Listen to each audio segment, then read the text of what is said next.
हैं आज के टॉपिक।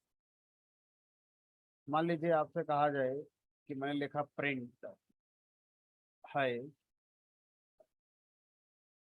उसके बाद फिर मैंने लिखा प्रिंट हेलो, और मैंने इसमें गलती करी है।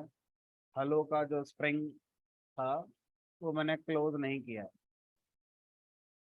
तो इस प्रोग्राम में ये एरर है। ठीक है, अब आपको बता दिया गया है कि इस प्रोग्राम में क्या प्रॉब्लम है। लाइन नंबर 2 में स्ट्रिंग आपकी क्लोज नहीं हो रही है। अब आपको बताना है कि इस प्रोग्राम को जब रन किया जाएगा तो इसका आउटपुट क्या आएगा। पहला ऑप्शन है हाई चलेगा, उसके बाद एरर है और उसके आगे का प्रोग्राम नहीं चलेगा। दूसरा है सर प्रोग्राम में एरर है तो प्रोग्राम चलेगा ही क्यों, कुछ नहीं आएगा आउटपुट। क्या लगता है आपको अभी तक जो एक्सपीरियंस हुआ है पाइथन में, उसके हिसाब से क्या इसका आउटपुट आना चाहिए।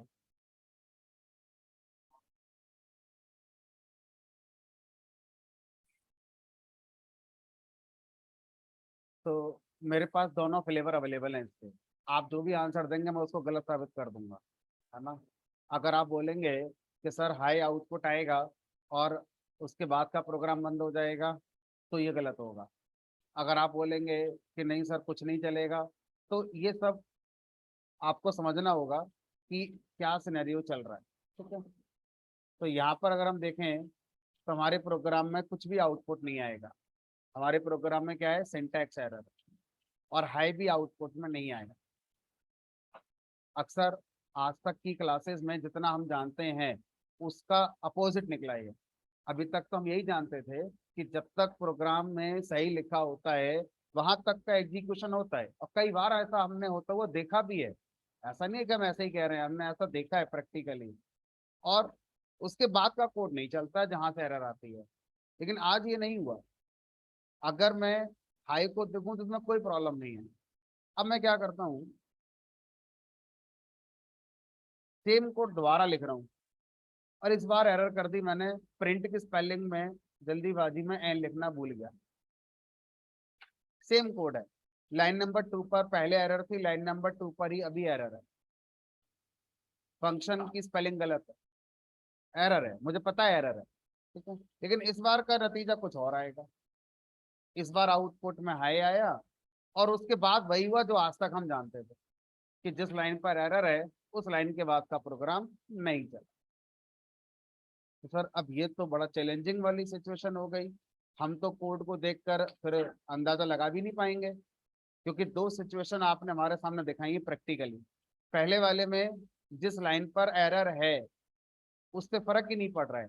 अगर प्रोग्राम में एरर किसी भी लाइन पर आ गई तो प्रोग्राम नहीं चलता है। दूसरे वाले केस में जिस लाइन पर एरर आ रही है वहां तक का प्रोग्राम, उससे पहले वाले स्टेटमेंट तक को एग्जीक्यूट कराया जाता है, फिर उसके बाद से प्रोग्राम नहीं चलता, एरर आके बंद हो जाता है। तो इसका मतलब क्या है, इसका मतलब यह है कि हमारी नॉलेज में भी कमी है। हमें पहले समझना होगा कि पाइथन के अंदर जो एरर्स हैं ये दो तरह की होती होंगी। दिख रही है साहब साहब, एरर्स इन पाइथन। पहली एरर हमारी होती है जिसको हम बोलते हैं सिंटैक्स एरर, और जो दूसरी एरर होती है इसको हम बोलते हैं एक्सेप्शन। तो पहली एरर को हम बोलते हैं सिंटैक्स एरर, और दूसरी एरर को हम बोलते हैं exception.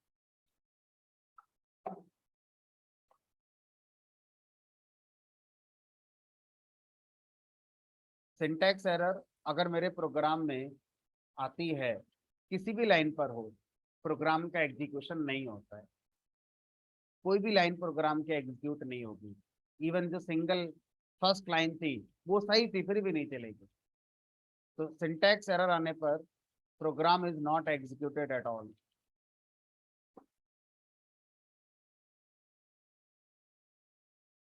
Programme is not executed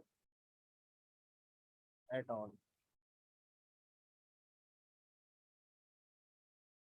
कुछ भी नहीं चलता प्रोग्राम।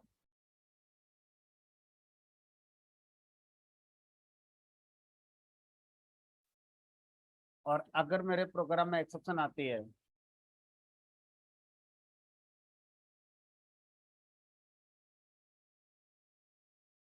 प्रोग्राम का एग्जीक्यूशन स्टार्ट होता है, और कब तक प्रोग्राम एग्जीक्यूट होता रहेगा, जब तक प्रोग्राम सही है। और जैसे ही प्रोग्राम में कोई एक्सेप्शन आएगी, वैसे ही क्या होगा, हमारा प्रोग्राम टर्मिनेट हो जाएगा।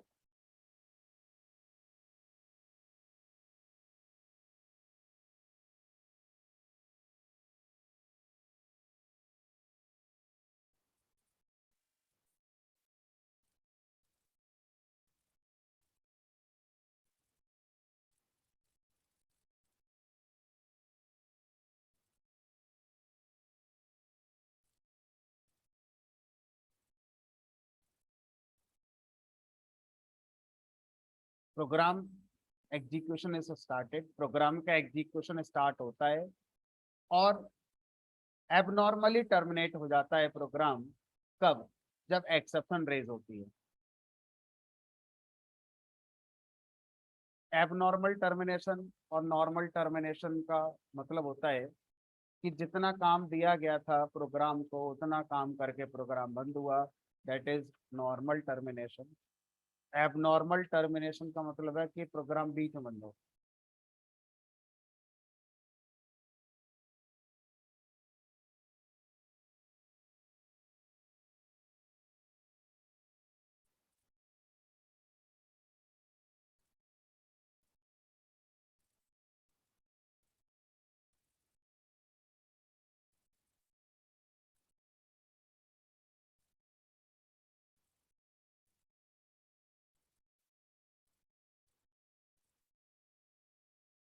सर हम तो ये चाहेंगे कि सारी एरर एक्सेप्शन बन जाए, क्योंकि प्रोग्राम शुरू तो हो, एग्जीक्यूशन तो शुरू हो, कम से कम जहाँ गलती होगी वहां रुक जाएंगे।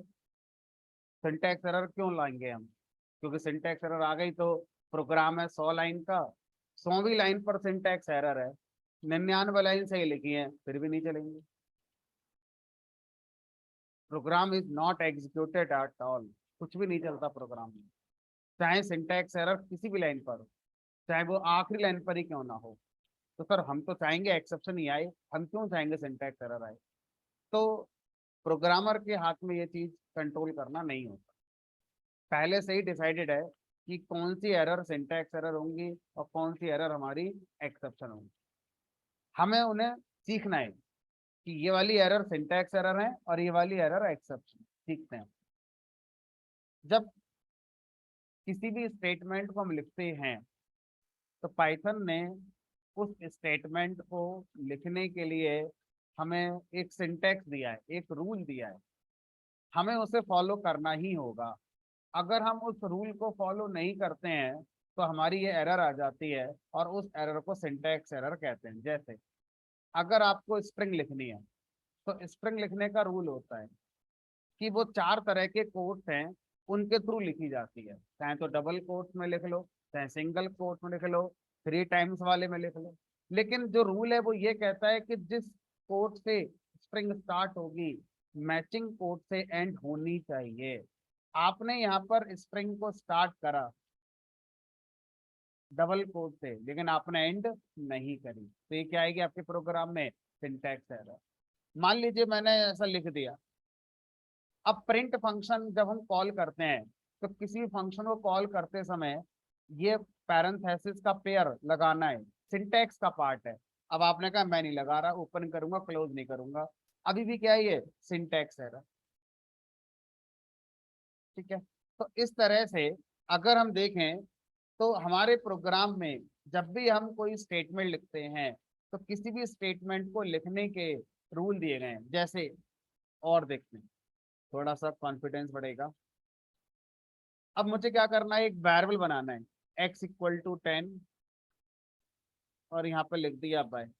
तो मेरा फोकस है वेरिएबल डिफाइन करने का सिंटैक्स क्या है, वेरिएबल का नाम, और उसको जो वैल्यू असाइन करनी है वो लिखेंगे। इसमें रूल क्या है? रूल है कि वेरिएबल को लेफ्ट हैंड साइड पे होना होगा और वैल्यू को राइट हैंड साइड पे होना होगा।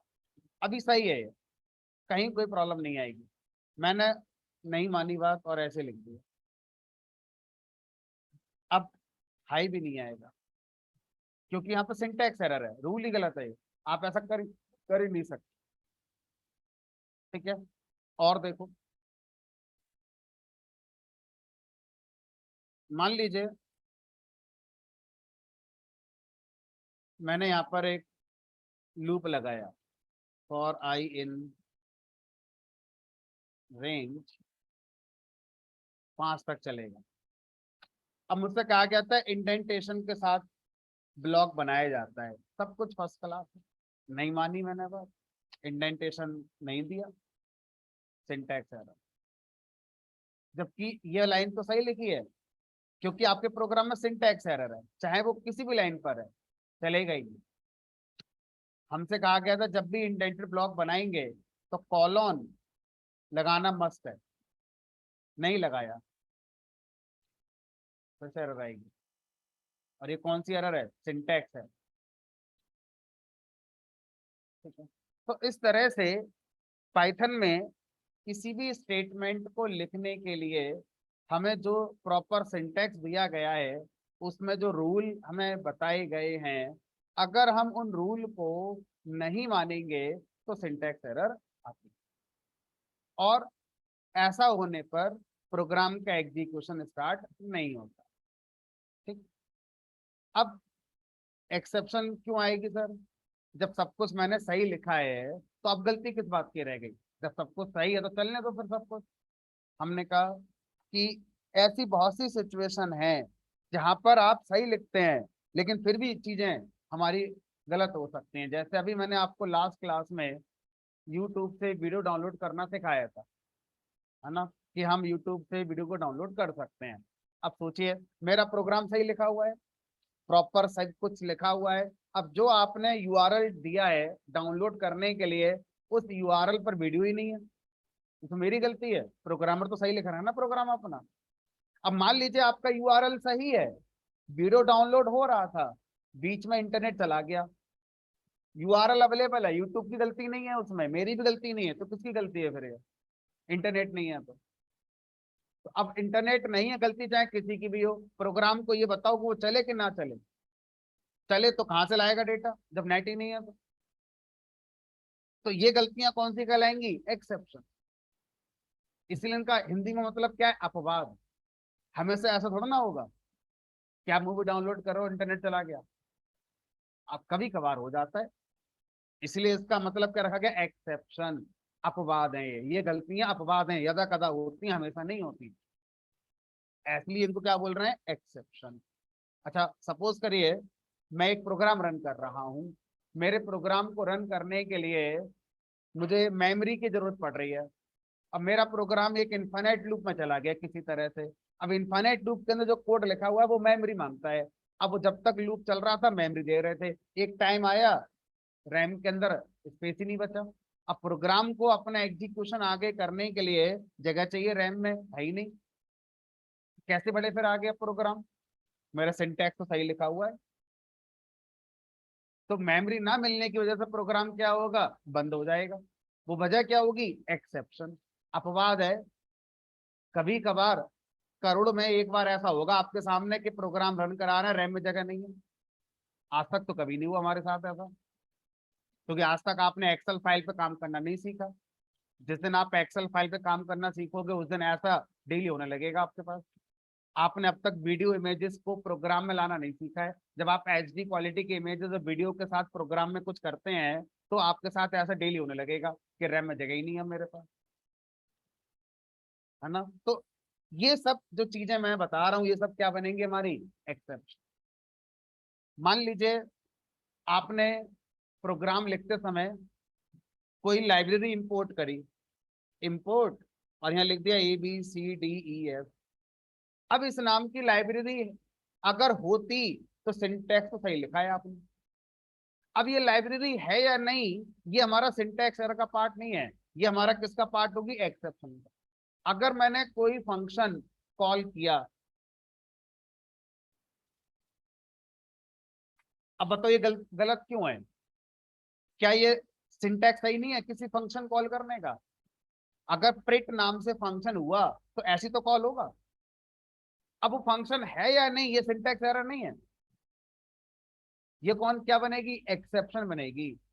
ठीक है, तो किसी भी रिसोर्स का ना मिलना, चाहे वो मॉड्यूल हो, चाहे वो वेरिएबल हो, चाहे वो फंक्शन हो, चाहे वो फाइल हो, चाहे वो नेटवर्क कनेक्शन हो, कुछ भी, कोई भी रिसोर्स अगर नहीं मिल रहा है और प्रोग्राम को आगे एग्जीक्यूशन में उसकी जरूरत पड़ रही है, रिसोर्स नहीं है, प्रोग्राम एक्सेप्शन देके बंद हो जाता है, क्या करें। ठीक है, तो अब सिंटैक्स एरर कब आती है, इसकी एक ही वजह है, if we do not follow rules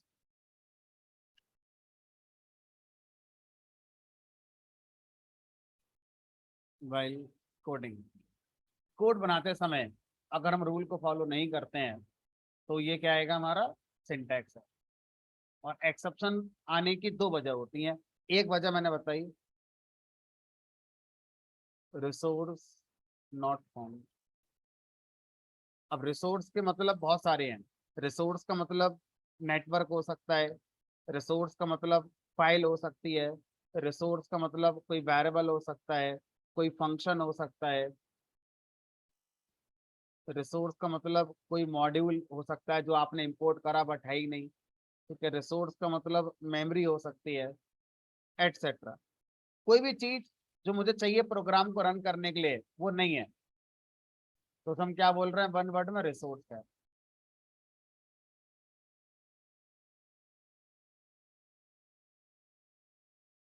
दूसरी वजह क्या हो सकती है,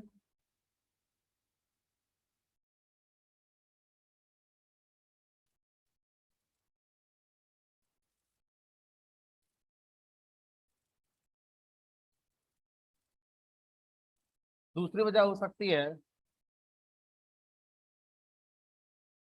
अनसपोर्टेड ऑपरेशन।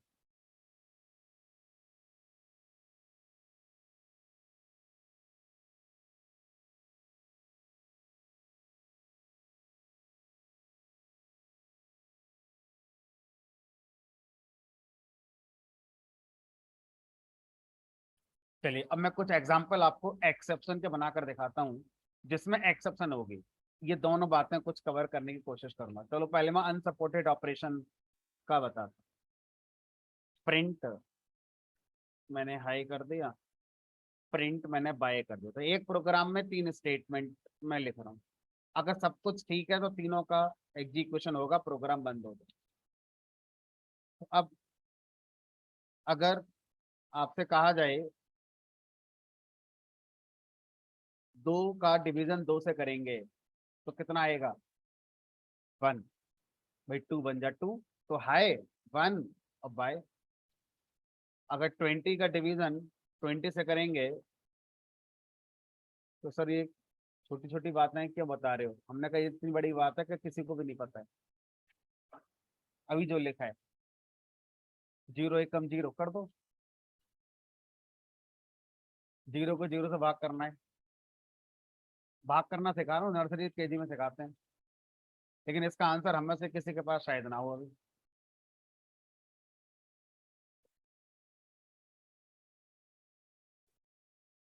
क्या आंसर आएगा बताओ, वन आएगा नहीं आएगा,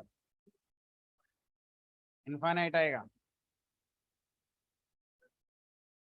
समस्या यह है गणित में, जब ऐसी सिचुएशन होती है, जब कागज वाली गणित हम पढ़ते थे, यहाँ पर कुछ भी नंबर लिख दो रिजल्ट जीरो आएगा, ऊपर कुछ भी लिख दो नीचे जीरो लिखा है तो रिजल्ट इनफाइनाइट आता है। लेकिन ऐसी पिक्चर तुमने कभी सोची नहीं, ऊपर वाला कह रहा है जीरो, नीचे वाला कह रहा है इनफाइनाइट।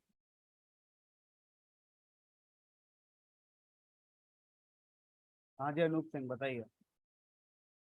सर इस केस को नॉट डिफाइंड बोलते हैं।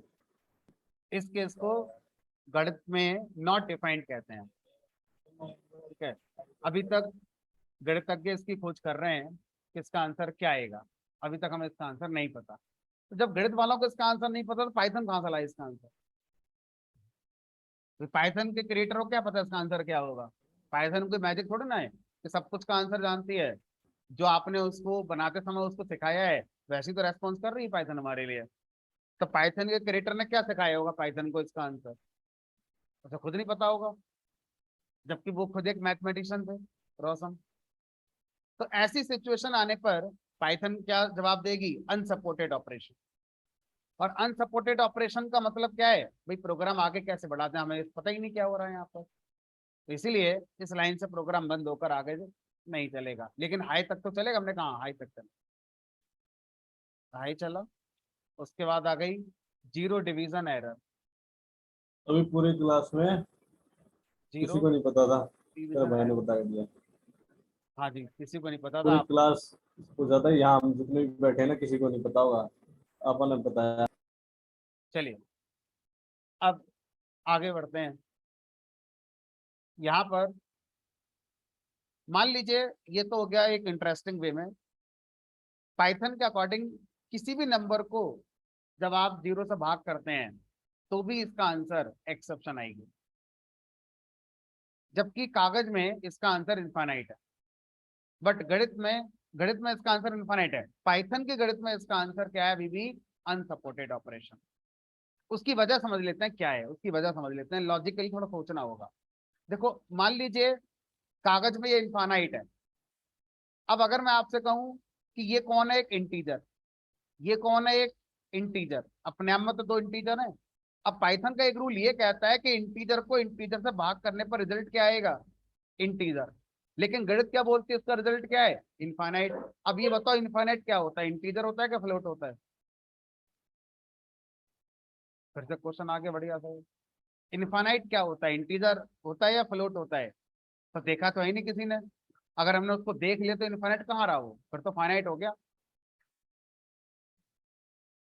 तो इस वजह से पाइथन के पास मजबूरी है कि इसका आंसर भी नहीं दे पाएंगे हम, क्योंकि हमारे एक रूल ये है कि integer divide by integer equal to integer. लेकिन गणित का रूल है कि जीरो के अलावा किसी भी नंबर को जीरो से डिवाइड करेंगे तो इन्फानाइट आएगा। लेकिन पाइथन को नहीं पता कि इन्फानाइट क्या है। इसीलिए ऐसी सिचुएशन में भी इसका आंसर क्या आएगा हमारा? Again same, divide by zero. अब हमेशा याद रखना है कि पाइथन में किसी भी नंबर को जीरो से आप भाग नहीं कर सकते। ये अनसपोर्टेड ऑपरेशन कहलाता है। पाइथन में डिवाइड बाई जीरो ऑपरेशन नहीं चलता है। पाइथन में क्या, मुझे लगता है किसी लैंग्वेज में नहीं चलता हो। अब किसी का तो हम गारंटी नहीं ले पाएंगे, लेकिन पाइथन का तो पता है, दिख रहा है सामने। ऐसा हम सोच सकते हैं। चलिए, अनसपोर्टेड ऑपरेशन का पहला एग्जांपल मैंने आपको दिया, डिवाइड बाई जीरो। दूसरा एग्जांपल मैंने यहाँ पर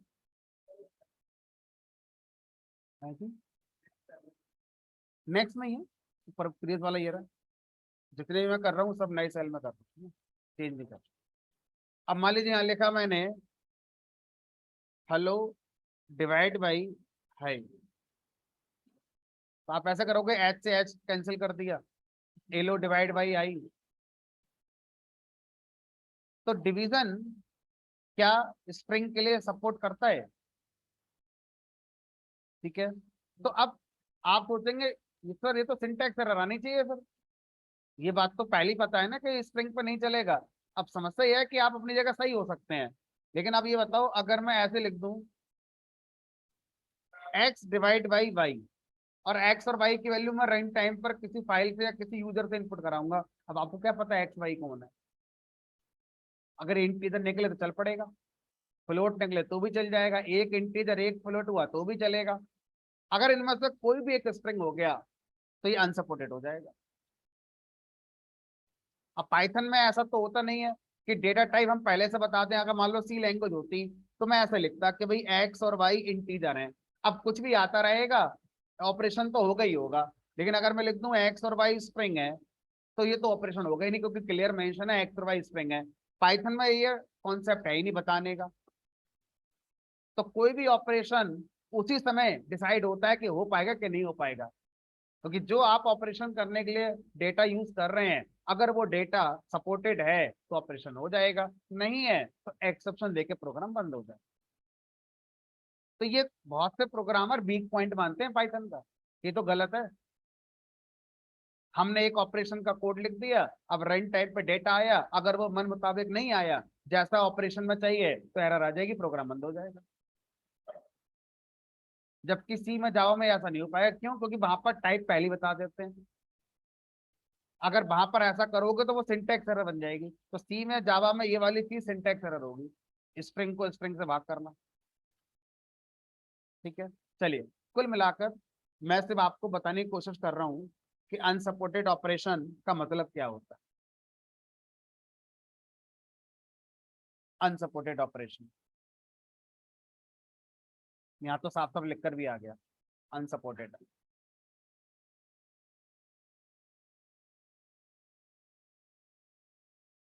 एक और देखो,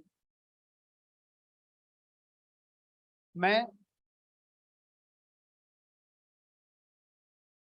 यूजर से कोई इनपुट मांगता हूं तो वो स्ट्रिंग में आता है, फिर मैं उसे इंटीजर या फ्लोट में कन्वर्ट करता हूं आगे अपने प्रोग्राम में यूज करने के लिए। तो इंट फंक्शन का काम होता है, आपने जो भी स्ट्रिंग दी है उस स्ट्रिंग में जो भी लिखा था उसको इंट में कन्वर्ट करके मुझे दे देना।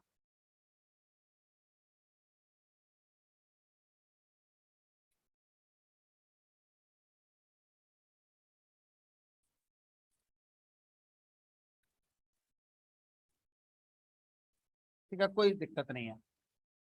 क्या इंट फंक्शन हर स्ट्रिंग को इंट में कन्वर्ट कर देगा? मान लो यहाँ पे 10K लिख दिया होता मैंने, तो क्या 10K जो स्ट्रिंग है वो इंट में कन्वर्ट हो जाएगी? नहीं। ये एक्सेप्शन वाली एरर है, वैल्यू एरर। तो आसान भाषा में टाइप कन्वर्जन, जिस टाइप का आप कर रहे हो, जिस टाइप में कर रहे हो, अगर वो कंपैटिबल है तब तो होता है। अगर वो कंपैटिबल नहीं है आपस में तो सिंटैक्स एरर नहीं आती, अनसपोर्टेड ऑपरेशन कहा जाता है, और वो क्या बनेगा? हमारा एक्सेप्शन बनेगा। तो टाइप कन्वर्जन में अगर कुछ गलती होगी तो एक्सेप्शन कहलाती है, वो सिंटैक्स एरर आपकी नहीं कहलाती। अच्छा, मैंने एक लिस्ट बनाई, उस लिस्ट के अंदर मैं लिखा 10, 20, 30।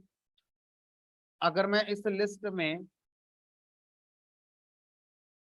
जीरो इंडेक्स का एलिमेंट लेकर आता हूं,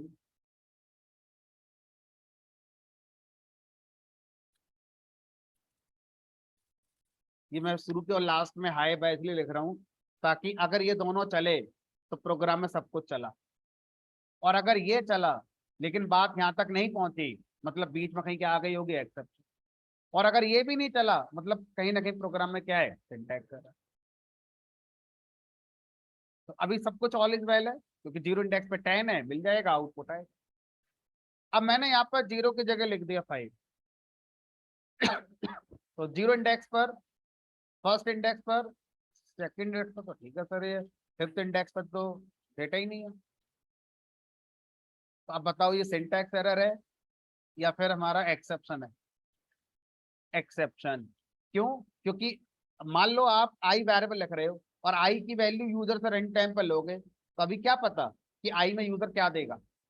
तो सिंटैक्स तो सही लिखा है आपने।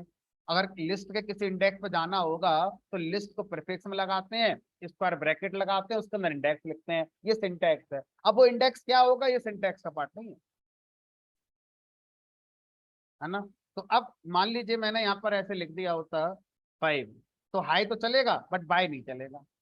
इसका मतलब क्या है? एक्सेप्शन आई है प्रोग्राम में, कौन सी वाली? इंडेक्स है। तो इस तरह से हमारे प्रोग्राम में सिंटैक्स एरर और एक्सेप्शन का कॉन्सेप्ट होता है, जो आपको समझ में आ चुका होगा।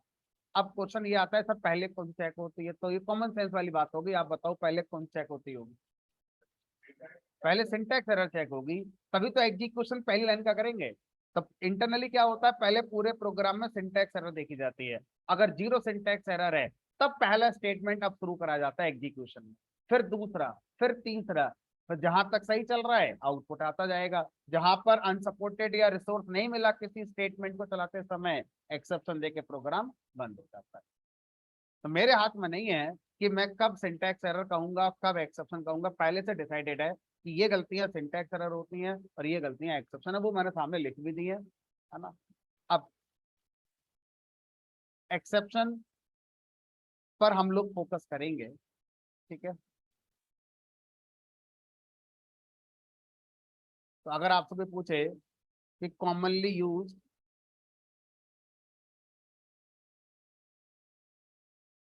एक्सेप्शंस क्या होती हैं,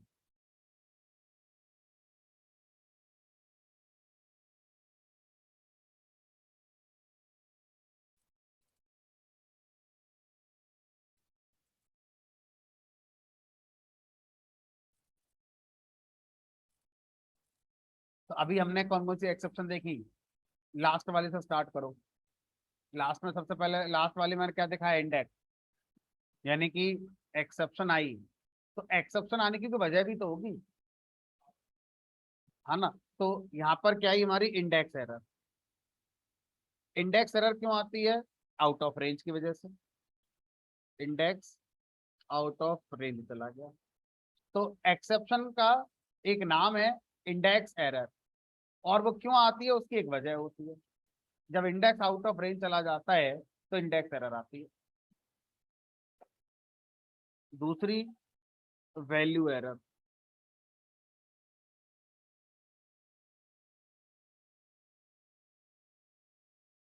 टाइप, बिल्कुल सही। तो वैल्यू एरर कब आता है, जब इनवैलिड टाइप कन्वर्जन होता है। जब भी कोई इनवैलिड टाइप कन्वर्जन होगा तो वैल्यू एरर आएगी।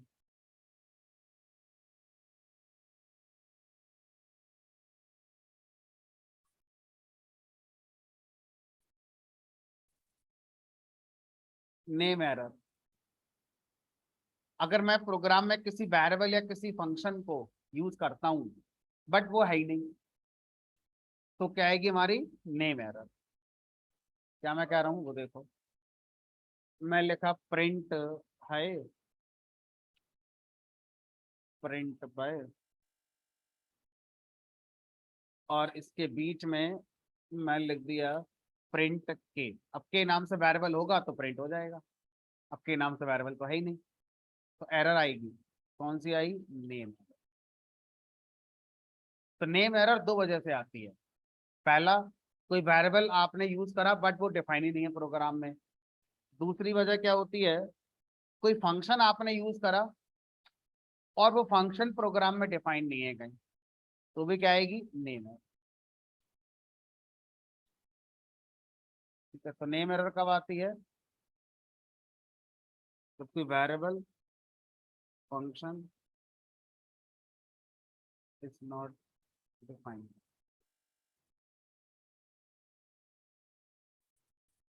अच्छा, जब हम एक्सेप्शन के नाम बोलते हैं, इंडेक्स एरर, वैल्यू एरर, तो बोलते समय हम इसको छोटे में सोचें बड़ा में सोचें वो फर्क नहीं पड़ता, लेकिन जब लिखने की बात आएगी तो ये रूल है कि ये बिना स्पेस के आपको लिखनी है, और इनका पहला लेटर, हर वर्ड का पहला लेटर कैपिटल लिखना है।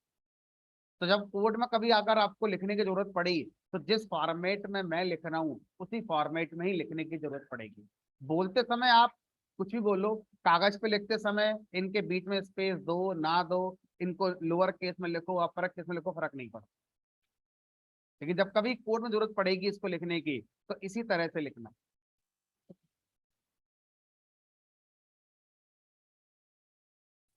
इंडेक्स एरर, वैल्यू एरर, ऐसे ही अभी आपने देखी क्या थी हमारा, जीरो डिवीजन एरर।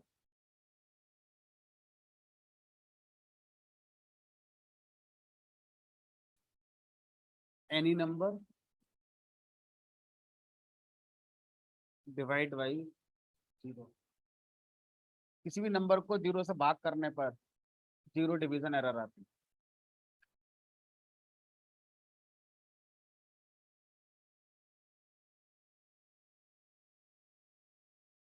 की एरर कब आएगी, डिक्शनरी में। डिक्शनरी आप यूज कर रहे हो उसमें की वैल्यू होती है, अब आपको कोई वैल्यू चाहिए तो आप उसकी की देते हैं, अब जो की आपने दी वो है ही नहीं।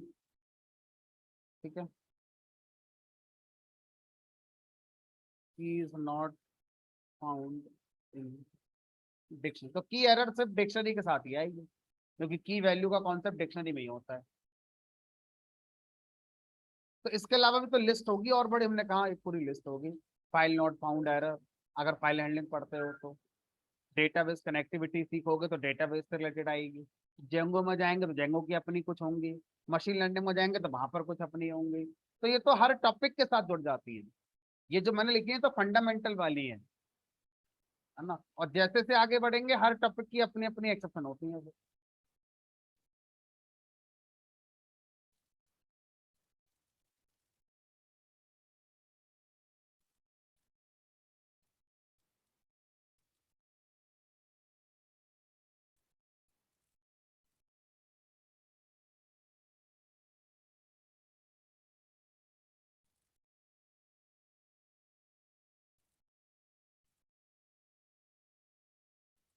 चलिए, तो अब अगर कोई आपसे ये पूछ ले कि भाई आपने एक्सेप्शन बता तो दी, एक्सेप्शन को डिफाइन कर सकते हो? एक्सेप्शन है क्या, जबकि मैंने डिफाइन कर दिया है। फिर भी थोड़ा सिस्टमेटिक वे से अगर कोई डिफाइन करना चाहे एक्सेप्शन को, अगर हम एक स्टेटमेंट में वर्ड्स में बोलना चाहें तो क्या बोल सकते हैं? अनएक्सपेक्टेड सिचुएशन, ऐसा कह लो। गलत नहीं है, सही है। Unexpected situation that occurs during execution of program, ऐसा कह सकते हो। ठीक है, तो अगर हम एक्सेप्शन को डिफाइन करें तो स्टेटमेंट में ऐसे कह सकते हैं, exceptions are error that occur during execution of program and occurrence of such conditions or such exceptions terminate the program abnormally। ये सब लिखा दिया है मैंने, ध्यान से देखो, मैंने इससे पहले सब लिख दिया था। एक्सेप्शन क्या है? एरर। तो सबसे पहले डायग्राम बनाया था, उसमें एरर ही तो थी एक्सेप्शन। उसके आने से क्या होता है? प्रोग्राम का एबनॉर्मल टर्मिनेशन हो जाता है। तो ड्यूरिंग एग्जीक्यूशन हमारे प्रोग्राम में जो एरर आती है during execution, syntax error execution का मतलब नहीं है, क्योंकि एग्जीक्यूशन अभी हुआ ही नहीं है प्रोग्राम का। सिंटैक्स एरर जब चेक होती है उस समय एग्जीक्यूशन कुछ नहीं होता है। एक्सेप्शन जब आती है तब एग्जीक्यूशन हो रहा होता है, उस समय गलती है। ठीक है, तो ड्यूरिंग एग्जीक्यूशन प्रोग्राम में कोई गलती आती है तो उसे क्या बोलते हैं? एक्सेप्शन कहते हैं। ठीक है, अब एक्सेप्शन के आने से क्या होता है? एक्सेप्शन के आने से प्रोग्राम बीच में बंद हो जाता है। ठीक है, एक्सेप्शन आने की क्या वजह हो सकती है? सामने लिखी है पिक्चर में। और भी वजह हो सकती है, एक्सेट्रा के अंदर लिख दी। तो अब आप क्या करना चाहते हैं इसमें? हमने कहा हम इनको हैंडल करना चाहते हैं।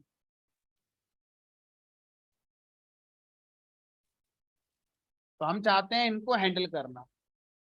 तो एक्सेप्शन जान गए क्या होती है, एक्सेप्शन क्या वजह से आ सकती है। तो हैंडल करके क्या फायदा करोगे? हैंडल करके क्या एक्सेप्शन को आने से रोक लोगे? अगर मान लीजिए किसी ने किसी नंबर को जीरो से भाग कर दिया तो कुछ और कर दोगे उसमें? तो हैंडलिंग का मतलब क्या है? हैंडलिंग का मतलब है कि मेरा प्रोग्राम जो आगे का नहीं चलता था उसको चलवाएंगे। एक्सेप्शन के आने से नुकसान क्या हुआ हमारा? कि जो आगे का कोड था वो नहीं चलता है। हो सकता था आगे कोड सही लिखा हो।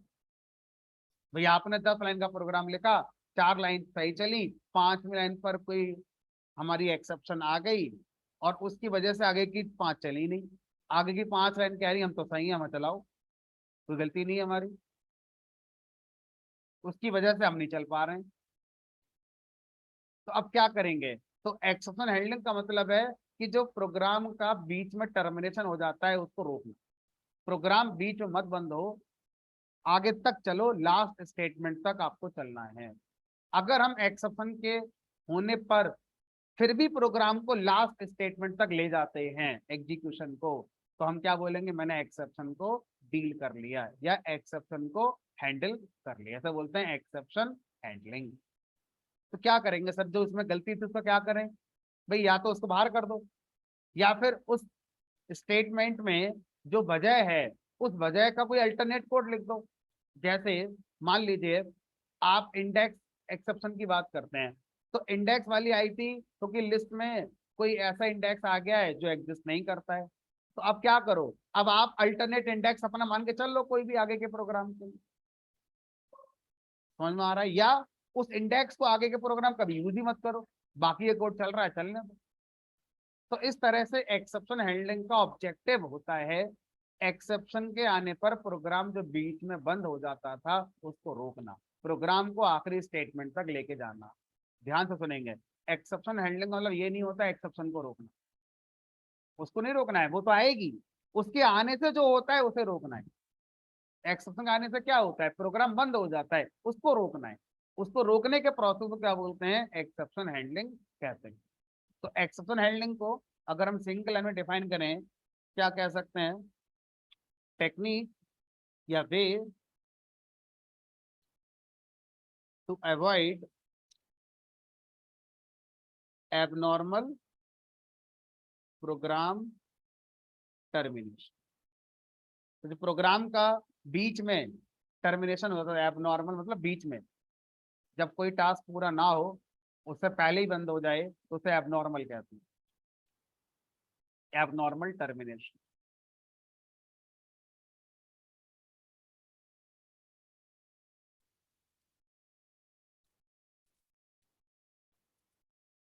जनरली ए बी से शुरू होने वाले जितने इंग्लिश के वर्ड होंगे ज्यादातर, उन सब में ऐसा ही सेंस आता है। जैसे मिशन अबॉर्टेड, कोई मिशन चल रहा है, मूवी देखी थी मंगल वाली, मिशन मंगल वाली, उसमें कई बार कहता है मिशन अबॉर्टेड, बीच में रोक दो, अबॉर्शन। समझ में आ रहा है? तो A B word, A B से शुरू हो रहे लगभग जितने वर्ड होंगे इंग्लिश में, वहां पर सेंस यही आता है कि काम को बीच में रोक दो। ठीक है, एबनॉर्मल वहां भी यही है। ठीक है, चलो। तो technique to avoid abnormal program termination क्या कहलाता है हमारा, एक्सेप्शन हैंडलिंग कहलाता है। कैसे करोगे एक्सेप्शन हैंडलिंग, तो एक्सेप्शन हैंडलिंग को करने के लिए पाइथन ने हमें कुछ कीवर्ड्स दी, उन कीवर्ड्स को हम यूज करेंगे अपने प्रोग्राम।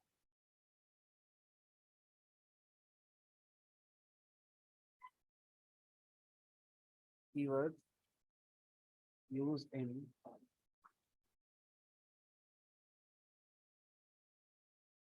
Exception handling.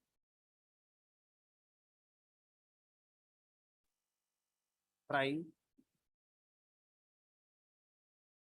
जावा में कैच होता है, यहाँ पर एक्सेप्ट होता है, ट्राई, एक्सेप्ट, फाइनली। जनरली ये कीवर्ड हमारे यूज होते हैं एक्सेप्शन हैंडलिंग के लिए।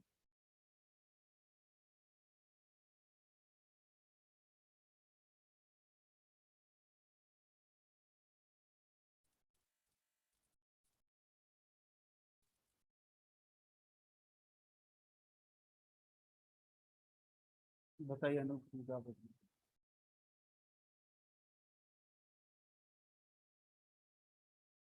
पूछिए क्या पूछना है।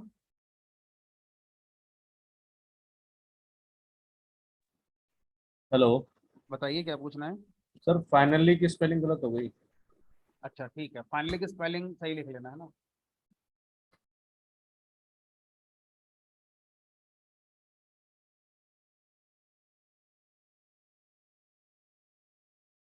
फाइनली,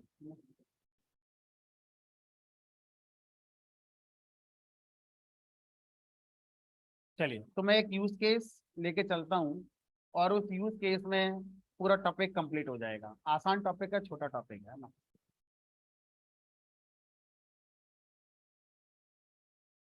मान लीजिए हमारा मिशन कंप्लीट तब होगा जब हम हाई को भी देख लें आउटपुट में और बाय को भी देख लें। अब इसके बीच में आप कुछ भी लिखते रहो, हमें फर्क नहीं पड़ता, वो सही लिखा है गलत लिखा है, सिंटैक्स एरर नहीं होनी चाहिए लेकिन, है ना, बाकी सब सही होना चाहिए। तो हम आउटपुट में ये भी चाहते हैं और ये भी चाहते हैं। अगर आप ये कर पाए तो हमारा टॉपिक खत्म हो गया। अब बीच में क्या लिखेंगे देखते हैं। तो मैंने क्या करा, मैंने कोई एक लिस्ट बनाई,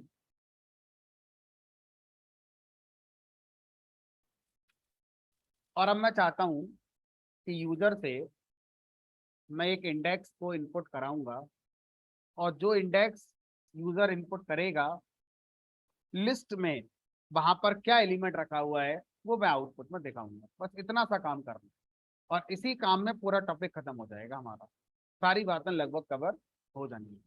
तो अब मैं क्या करूंगा, पहले यूजर से एक इंडेक्स मांगता हूँ, और मुझे पता है कि जब मैं यूजर से इनपुट फंक्शन लगाकर इंडेक्स मांगूंगा, एंटर इंडेक्स, तो यूजर कुछ भी दे सकता है। तो मैं उसे सजेस्ट कर रहा हूँ कि भाई 0 से 3 देना, क्योंकि हमारे यहाँ पर 4 ही एलिमेंट हैं। तो 0 1 2 3। अब वो 0 से 3 की रेंज में देगा नहीं देगा वो उस पर डिपेंड करेगा। हमने अपना काम कर दिया, बता दिया। और हम ये भी जानते हैं कि भाई इनपुट फंक्शन से जो भी आता है एज ए स्ट्रिंग आता है, तो हमें उसे कन्वर्ट करना पड़ेगा इंटीजर में, तो हमने कन्वर्ट भी कर लिया।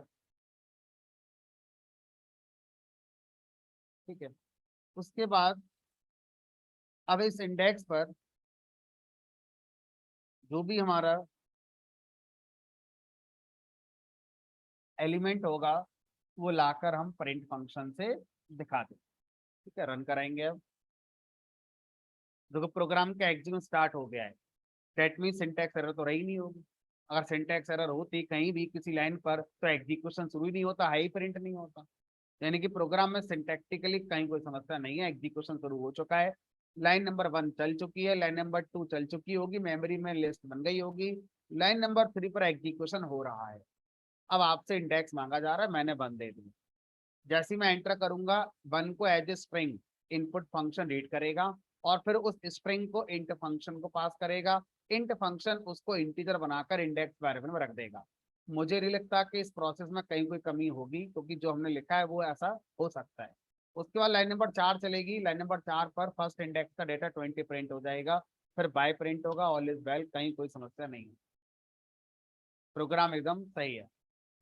इस एग्जीक्यूशन में प्रोग्राम सही है। अब प्रोग्राम में कोई चेंज नहीं करना है मुझे, क्योंकि प्रोग्राम तो सही बना।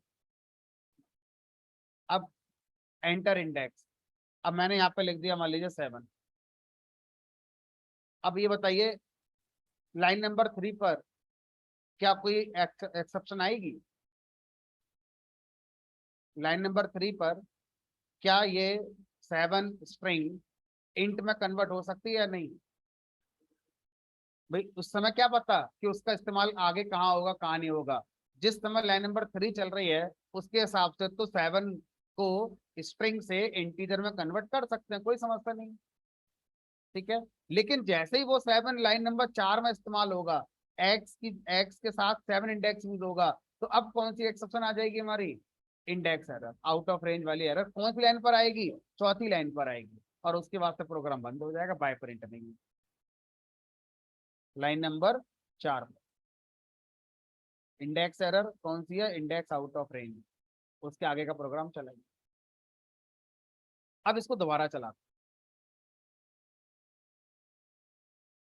मैं लिख दें यहाँ पर ABCD। अब मुझे एंटर करूंगा तो इनपुट फंक्शन इस ABCD को रीड करके इंट फंक्शन को देगा इंट में कन्वर्ट करने के लिए। तो क्या इंट फंक्शन इस ABCD स्ट्रिंग को इंट में कन्वर्ट कर देगा? नहीं। तो लाइन नंबर 4 तक बात ही नहीं पहुंची। लाइन नंबर 3 पर क्या आ गई मेरी? एक्सेप्शन आ गई। लेकिन इस बार कौन सी आई होगी हमारी? Value error. लाइन नंबर 3 पर वैल्यू एरर, और आगे का प्रोग्राम चलाएंगे। अब मेरा मिशन है इस प्रोग्राम को इस तरह से लिखना कि अब कुछ भी होता रहे बीच में, हाई से लेके बाइक तक सारा कोड चलना चाहिए। अगर मैं लिख पाऊंगा तो इसका मतलब मैंने इस प्रोग्राम में एक्सेप्शन हैंडलिंग को इम्प्लीमेंट किया हुआ। देखते हैं। तो एक्सेप्शन हैंडलिंग का सबसे पहला स्टेप होता है अपने प्रोग्राम में उन स्टेटमेंट्स को आइडेंटिफाई करना जिनके एग्जीक्यूशन से एक्सेप्शन आ सकती है। बताइए कौन कौन से स्टेटमेंट ऐसे हैं जिनके एग्जीक्यूशन से एक्सेप्शन आ सकती है? लाइन नंबर बताइए। Line number 3 and line number 4।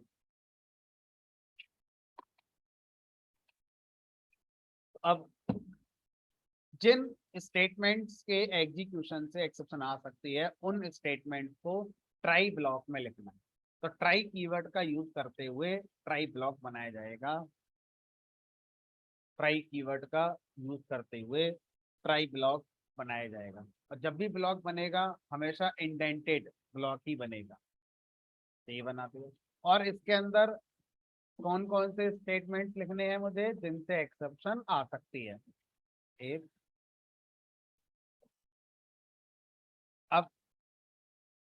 Try block ये कहता है कि मैं अकेला नहीं आता, मेरे साथ मेरा हैंडलर आएगा। हैंडलर मतलब जो मेरे अंदर स्टेटमेंट की गलतियां हैं उनको सुधारेगा, उनको कैच करेगा। ठीक है, तो ट्राई ब्लॉक के साथ हमेशा उसका हैंडलर आएगा और उस हैंडलर को हम बोलते हैं एक्सेप्ट ब्लॉक। क्या करेंगे, जहां ट्राई ब्लॉक खत्म होगा उसके बाद बनाएंगे एक्सेप्ट ब्लॉक। अब एक्सेप्ट ब्लॉक कहता है मैं ट्राई ब्लॉक से जो एक्सेप्शन आई होगी उसका हैंडलर हूं। ठीक है, अगर मैं चलूंगा तो इसका मतलब है एक्सेप्शन हैंडल हो गई और प्रोग्राम अब बंद नहीं होगा। लेकिन एक्सेप्ट ब्लॉक में आपको यहाँ बताना चाहिए कि कौन सी एक्सेप्शन है जो एक्सेप्ट ब्लॉक हैंडल करेगा। तो आप बताइए ट्राई ब्लॉक में कौन कौन सी आ सकती है एक्सेप्शन। देखो एक पड़ाव ये था कि किस किस लाइन पे आ सकती है, ये आसान है। अब जो पड़ाव ये चल रहा है ये थोड़ा सा टिपिकल है। क्यों? क्योंकि आपको टेक्निकली पता होना चाहिए कि कौन कौन सी एक्सेप्शन आ सकती है। जैसे इसमें कौन सी आ सकती है, वैल्यू एरर। अब आपको अगर ये नॉलेज नहीं है तो थोड़ा सा चैलेंज है हमारे लिए। ये तो पता है एक्सेप्शन आएगी, लेकिन एग्जैक्ट नाम नहीं पता उसका। इसमें ये तो पता है गलती हो सकती है रेंज वाली, इतना पता रेंज वाली गलती होगी, एग्जैक्ट नाम नहीं पता कि वो इंडेक्स एरर होगी। सभी के लिए पता होना चाहिए, आगे जाके इसकी जरूरत भी शायद नहीं पड़ेगी। तो एक्सेप्ट ब्लॉक को मैंने बताया कि भाई वैल्यू एरर को आप सही करेंगे, और वैल्यू एरर यहां पर मैंने लिख दिया। अब आप एक्सेप्ट ब्लॉक में जो भी स्टेटमेंट लिखेंगे वो सिर्फ और सिर्फ तब चलते हैं जब ट्राई ब्लॉक के अंदर वैल्यू एरर एक्सेप्शन आई हो। ठीक है, तो आप वैल्यू एरर एक्सेप्शन आने पर क्या करना चाहते हैं, आपको जनरली दो काम करने होते हैं। एक्सेप्ट ब्लॉक के अंदर जनरली प्रोग्रामर को दो काम करने होते हैं। पहला काम क्या करना होता है, जिस पर्पस के लिए हम कोड चला रहे थे वो पर्पस पूरा नहीं हो पा रहा है। जैसे पर्पस था यूजर से इंडेक्स वेरिएबल लेना, पर्पस पूरा हुआ ही नहीं है, तो आप अल्टरनेट इंडेक्स को यहां पर लगा दो, लेटर सपोज 0। पहला काम तो आपको ये करना। क्यों? क्योंकि एक्सेप्शन हैंडल होगी तो आगे का प्रोग्राम चलेगा। अब आगे के प्रोग्राम में अगर मान लीजिए किसी ने इंडेक्स का यूज किया तो कैसे यूज होगा, वो तो बना ही नहीं, प्रॉपर यूजर से तो बना ही नहीं पाए। तो हम अल्टरनेट इंडेक्स लिखकर यहाँ पर चलेंगे। ठीक है, उसके बाद अगला काम क्या होना चाहिए, यूजर को बता देना चाहिए कि यूजर हमने तो आपसे इंडेक्स मांगा था, आपने दिया नहीं सही, तो प्रोग्राम में गलती हो गई, फिर हमने अपनी तरफ से एक अल्टरनेट इंडेक्स मान लिया है, ताकि प्रोग्राम आगे चलेगा तो उसी के साथ अब आगे कंटिन्यू होता रहेगा। ठीक है, तो हम क्या करेंगे, प्रिंट लगाकर ये मैसेज में यूजर को बात अपनी बताएंगे। तो यहाँ पर लिख दो invalid index using 0 as default index. अब आगे के प्रोग्राम में अगर कोई इंडेक्स का यूज करेगा तो इंडेक्स की वैल्यू क्या यूज होगी हमारी, 0 यूज होगी। ठीक है, अब देखो मान लीजिए मैं यहाँ पर इंडेक्स का यूज करता हूँ, कि मान लीजिए मैं यहाँ पर इंडेक्स का यूज करता हूँ।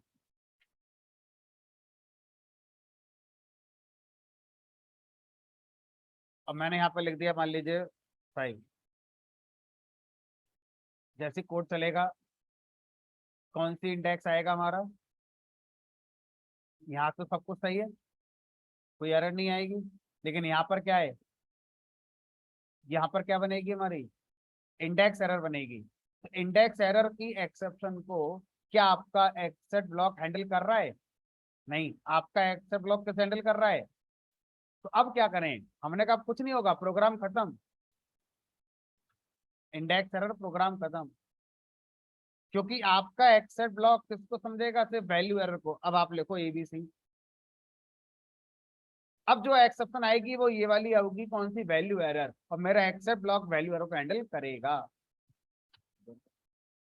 Invalid index using 0 as default index. तो आगे के प्रोग्राम बाय तक चला प्रोग्राम। सर ये थोड़ा कम समझ में आया कि अगर मैं ये ना लिखूं तो क्या बिगड़ जाएगा। मैंने कहा मत लिखो।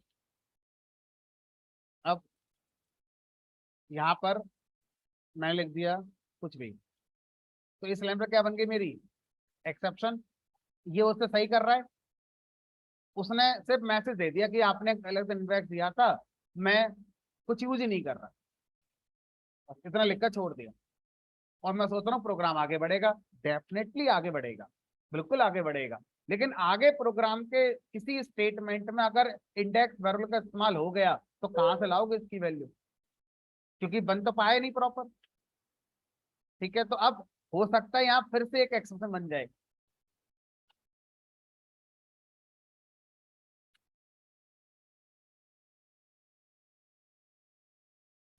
पुरानी वैल्यू स्टोर है। अब चलो क्या आ गया हमारा, इनवैलिड इंडेक्स के बाद नेम एरर। क्यों कह रहा है इंडेक्स वाला तो डिफाइन ही नहीं है, क्यों डिफाइन नहीं है, क्योंकि यहाँ से बना ही नहीं। अब यहाँ से ना बनने की वजह से वैल्यू एरर जो आई वो तो हैंडल हो गई, लेकिन आगे का प्रोग्राम जब चलाया गया तो आगे के प्रोग्राम में उस इंडेक्स का यूज हो रहा है, इसीलिए आगे के प्रोग्राम में फिर से एरर बन गई। तो हमें क्या करना है, हमें इस कोड को इस तरह से लेकर, अच्छा मान लो सब कुछ सही है, सब कुछ सही है तो सब कुछ सही है, एक्सेप्ट लॉग क्यों चलेगा जब एक्सेप्शन ही नहीं है तो। ठीक है, ये तो मैंने बस आपको यूज करके दिखा। चलो, तो अब इंडेक्स एरर आने पर प्रोग्राम में एक्सेप्शन अभी बनी रहेगी, हैंडल नहीं होगी, आउटपुट बाय तक नहीं पहुंचेगा। लेकिन अगर मेरे प्रोग्राम में वैल्यू एरर आएगी तो मेरा प्रोग्राम लास्ट तक पहुंचेगा, बीच में आपने जो करा होगा वो होता रहेगा।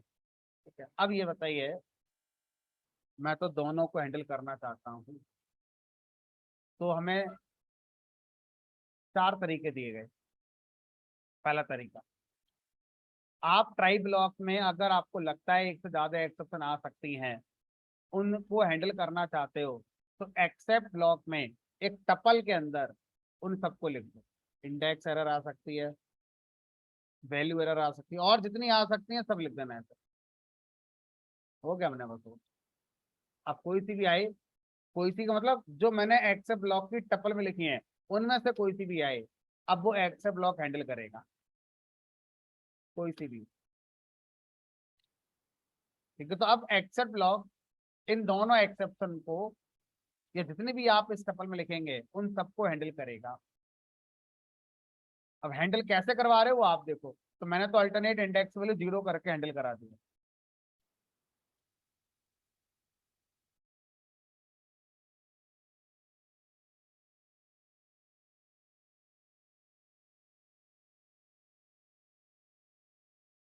इस अप्रोच में एक प्रॉब्लम है।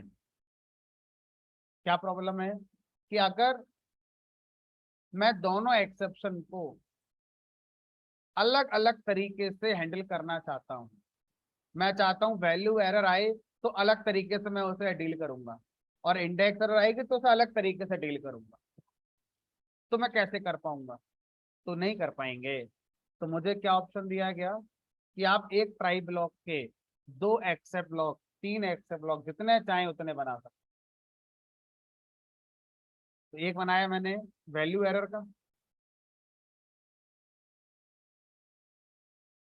और एक बना दिया मैंने इंडेक्स एरर।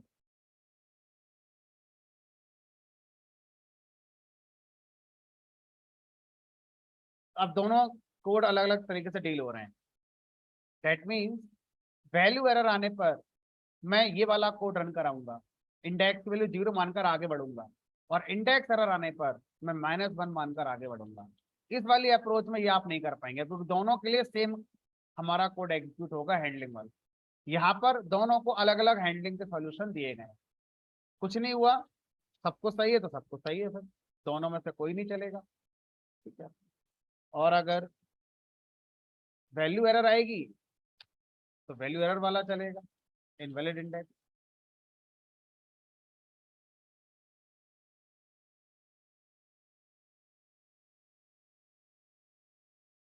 अगर हर प्रोग्राम में एक्सेप्शन को हैंडल करना नेसेसरी होता तो आज तक के प्रोग्राम हम कैसे बना पा रहे होते। तो ये एक अच्छी अप्रोच होती है कि आपको एक्सेप्शन को हैंडल करना चाहिए।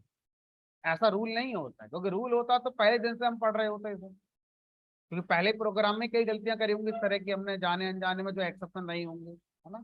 तो it is not a rule, it is not a compulsion, but it is highly recommended कि आपको एक्सेप्शन हैंडलिंग के साथ जाना चाहिए। चलिए, अब अगर मैं यहाँ पर इंडेक्स एरर करूंगा तो उसके अकॉर्डिंग हैंडलिंग होगी और आगे का कोड बढ़ेगा। अब ये जो दो अप्रोच मैंने अभी तक पढ़ाई हैं, इन अप्रोचेज में जो एक सबसे बड़ा प्रॉब्लम है, क्योंकि टेक्निकल प्रॉब्लम है, सामने वाले को नॉलेज अच्छी होनी चाहिए एक्सेप्शन के बारे में, क्योंकि लिखना पड़ेगा कौन सी। अगर ये स्पेलिंग मिस्टेक हो गई तो एरर आ जाएगी, क्योंकि एक्सेप्शन के नाम आपको लिखने पड़ेंगे एक्सेप्ट ब्लॉक में। चलो सर, माना अभी तो कोड बहुत छोटा है आपका, समझाने के लिए हमने इतना छोटा कोड ले लिया और हमें दिख भी रहा है कि कौन कौन सी आ सकती हैं। हमेशा ऐसा नहीं होता। 90% केस में हमें कोड देखकर अंदाजा ही नहीं लगेगा कि कौन सी आ सकती है, इतना ज्यादा हौच पौच होती है कोड के अंदर। और मान लो कोई कोड मैंने गूगल से कॉपी करके पेस्ट मारा है, मैंने लिखा ही नहीं है, तो मुझे तो कुछ नहीं पता कि उसमें क्या हो रहा है। और उसमें अगर एक्सेप्शन आ गई तो कौन करेगा हैंडल, क्योंकि मुझे तो नॉलेज ही नहीं है उस कोड की बिल्कुल। समझ रहे हो, 10 में से 9 बार गूगल से कॉपी करके प्रोग्राम बना रहे होगे इंडस्ट्री में जाके, उसमें अगर एरर आ गई तो कौन डील करेगा फिर। तो इन सब का एक शॉर्टकट सॉल्यूशन दिया गया। शॉर्टकट सॉल्यूशन क्या है कि आप एक्सेप्ट ब्लॉक एक ही बनाएं और उसमें किसी भी एक्सेप्शन का नाम ना बताएं। तो जब आप एक्सेप्ट ब्लॉक को किसी भी एक्सेप्शन का नाम नहीं बताते हैं, अब वो जितनी भी एक्सेप्शन आएंगी सबको हैंडल करेगा, आपको नाम बताने की जरूरत ही नहीं है। हमने कहा ये बढ़िया है, फिर तो यहाँ पर नॉलेज की जरूरत ही नहीं पड़ी है। यहाँ तो बस पता होना चाहिए ट्राई होता है, एक्सेप्ट होता है, खत्म। लेकिन इंटरव्यू नहीं मानेगा ना, क्योंकि इस अप्रोच में कमी है। देखो सामने एक कमी दिख रही है, साफ साफ है। क्या कमी है अभी पता चलेगा, आप गैस करो क्या कमी निकली। जितनी एक्सेप्शन आई सब एक तरह से हैंडल हो गई। आपके मन में जो आ रहा था कि ऐसा आने पर मैं ये करूंगा, वैसा आने पर वो करूंगा, अब वो नहीं चलेगी आपके मन की। तो आपको अगर वो करना है तो नॉलेज रखनी पड़ेगी फिर, कि ये आने पर ऐसा करना है, वो आने पर वैसा करना। हाँ, मतलब हैंडलिंग सॉल्यूशन हर बार एक ही चलेगा। जो भी आप लिख रहे हो एक्सेप्ट के अंदर का कोड, वो हर बार सेम चलेगा। तो हम कोई प्रिंट करने के लिए थोड़ा ना एक्सेप्ट ब्लॉक बनाते हैं। ये तो हम यूजर को बता रहे हैं कि भी गलती क्या करी, हम तो अपना प्रॉपर लॉजिक लिखेंगे यहाँ पर हैंडलिंग का, जो भी लिखना होगा हमारे लिए। चलो, अब एक बीच का सोल्यूशन दिया गया। बीच का सोल्यूशन क्या दिया गया कि अच्छा मान लीजिए इस कोड को देखकर आपको एक एक्सेप्शन का अंदाजा हो गया कि इंडेक्स एरर आ सकती है, वैल्यू एरर का अंदाजा नहीं हुआ आपको। आपको लगा ही नहीं कि यूजर गलत करेगा, आपको लगा यूजर सही करेगा, लेकिन वो रेंज कम ज्यादा कर सकता है, ये अंदाजा आपको हो गया। तो आपने क्या करा, इंडेक्स एरर को अपने हिसाब से डील कर लिया। उसके बाद आपने कहा इसके अलावा मेरी समझ नहीं आ रहा कि और कौन कौन सी आ सकती हैं। तो आप दो एक्सेप्ट ब्लॉक बना सकते हैं, जिसमें एक वो जिसके बारे में आप जानते हैं, और फिर एक एक्सेप्ट ऐसा वाला जो सबको हैंडल कर ले। तो ऐसा एक्सेप्ट जो सबको हैंडल कर लेता है, जिसमें आपने नाम नहीं लिखा है, उसे बोलते हैं डिफॉल्ट। डिफॉल्ट एक्सेप्ट ब्लॉक, ठीक है। और जो किसी पर्टिकुलर एक्सेप्शन को हैंडल करे उसे बोलते हैं स्पेसिफिक एक्सेप्ट ब्लॉक। तो आप ऐसा कर सकते हैं कि ट्राई के साथ पहले कुछ स्पेसिफिक लगा दीजिए जिन जिन को आप जानते हैं, और अब उसके बाद आप नहीं समझ पा रहे हैं तो लास्ट में क्या लगा दिए, एक डिफॉल्ट वाला लगा दिया। ठीक है, ये मैंने -1 के साथ मान लीजिए मैसेज कर दिया। तो अगर मेरे प्रोग्राम के ट्राई ब्लॉक में इंडेक्स एरर आएगी तो ये वाला चलेगा। अगर इंडेक्स एरर के अलावा कोई और भी आई तो कौन सा चलेगा फिर, ये वाला। तो इंडेक्स एरर आएगी तो इंडेक्स एरर पर मैंने 0 के साथ मैसेज दिया, और इसके अलावा कोई और आई तो ये और भी आएगा हमारा। वैल्यू एरर हैंडल तो करा नहीं मैंने, तो डिफॉल्ट के साथ जाएगी, और इसमें -1 वाला मैसेज आ रहा है। तो ये एक अच्छा एक तरीका माना गया है कि पहले आप कोशिश तो करो, जितना आता है उतने तो हैंडल स्पेसिफिक करो, अब जो नहीं आता लास्ट में फिर एक डिफॉल्ट एक्सेप्ट को आप लगा सकते। लेकिन जब आप ऐसा करते हो तो इस बात का ध्यान से ध्यान रखना है कि ऐसा ना कर दें आप। ऑर्डर आपने पहले डिफॉल्ट लगा दिया, उसके बाद स्पेसिफिक लगा दिया। क्यों?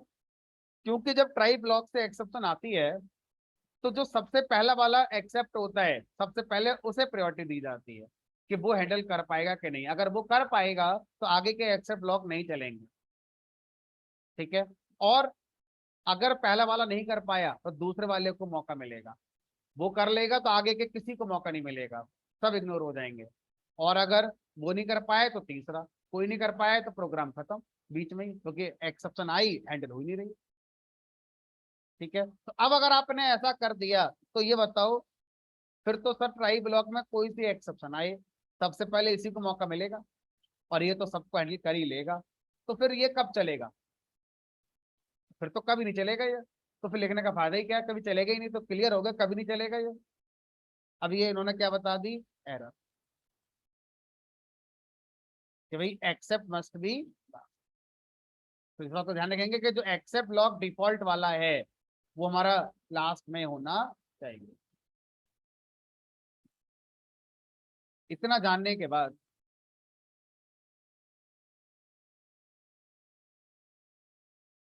इस प्रोग्राम का आउटपुट अगर आपसे पूछा जाए क्या आएगा, तो मुझे लगता है शायद बता दोगे। यहाँ पर एक्सेप्शन आ रही है, कौन सी एक्सेप्शन है ये? Divide by zero. Divide by zero तो एक्सेप्शन होती है, सिंटैक्स एरर तो नहीं होती ना। और मैंने जो एक्सेप्ट लगा रखा है वो डिफॉल्ट वाला लगा रखा है, डिफॉल्ट वाला तो सबको हैंडल कर ही लेता है, तो इस एक्सेप्शन को ये वाला एक्सेप्ट हैंडल कर ही लेगा, नहीं करेगा,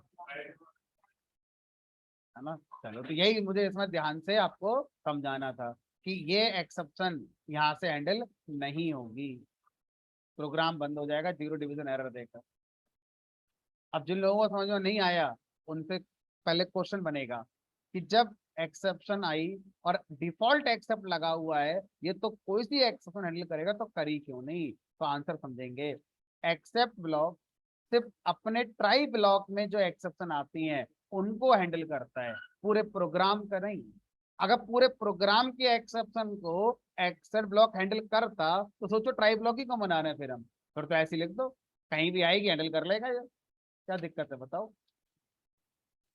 तो ट्राई ब्लॉक इसलिए तो लगाते हैं ताकि हम पहले आइडेंटिफाई करें उन स्टेटमेंट को जिनकी एक्सेप्शन को हम हैंडल करना चाहते हैं, तो इसलिए उन स्टेटमेंट्स को अलग ब्लॉक में रखवाया गया है, क्या है वो, ट्राई ब्लॉक, ठीक है। तो इस तरह से हर प्रोग्राम की हर स्टेटमेंट की एक्सेप्शन को एक्सेप्ट ब्लॉक हैंडल नहीं करता, सिर्फ उन स्टेटमेंट की एक्सेप्शन को एक्सेप्ट ब्लॉक हैंडल करेगा जो ट्राई ब्लॉक के अंदर लिखे हुए।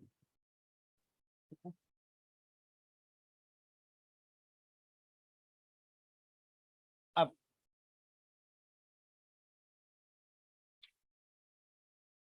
अगर मैं एक प्रोग्राम बनाता हूं, अब जरा थोड़ा लॉजिकल पॉइंट है ना, इसमें कोई नया सिंटैक्स नहीं सिखाऊंगा मैं आपके लिए, आपकी अप्रोच क्या होगी बस वो समझना चाहता होगा इंटरव्यू। मान लीजिए एक प्रोग्राम है,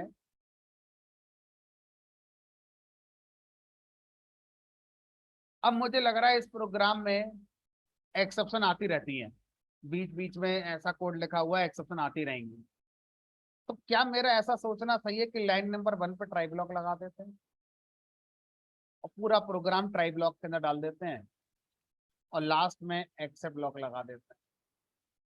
क्योंकि आपने कहा कि मुझे लगता है कि प्रोग्राम के जितने स्टेटमेंट्स हैं लगभग या बीच बीच में जो स्टेटमेंट लिखे उनमें एक्सेप्शन आ सकती है, तो मैंने ज्यादा दिमाग लगाया ही नहीं, प्रोग्राम की स्टार्टिंग में ट्राई ब्लॉक लगा दिया, सारे उठा के स्टेटमेंट डाल दिए ट्राई ब्लॉक के अंदर, और फिर एक्सेप्ट ब्लॉक लगा दिया।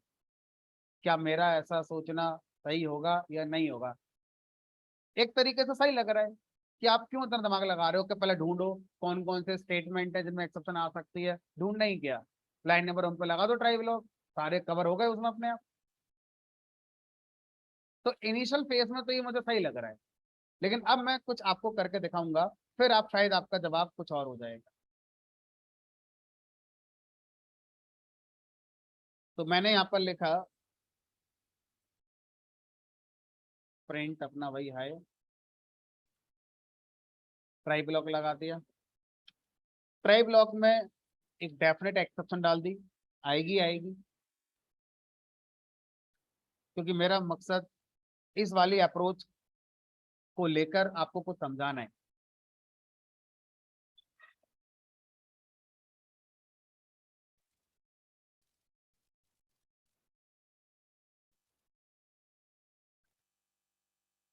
चलो देखते हैं।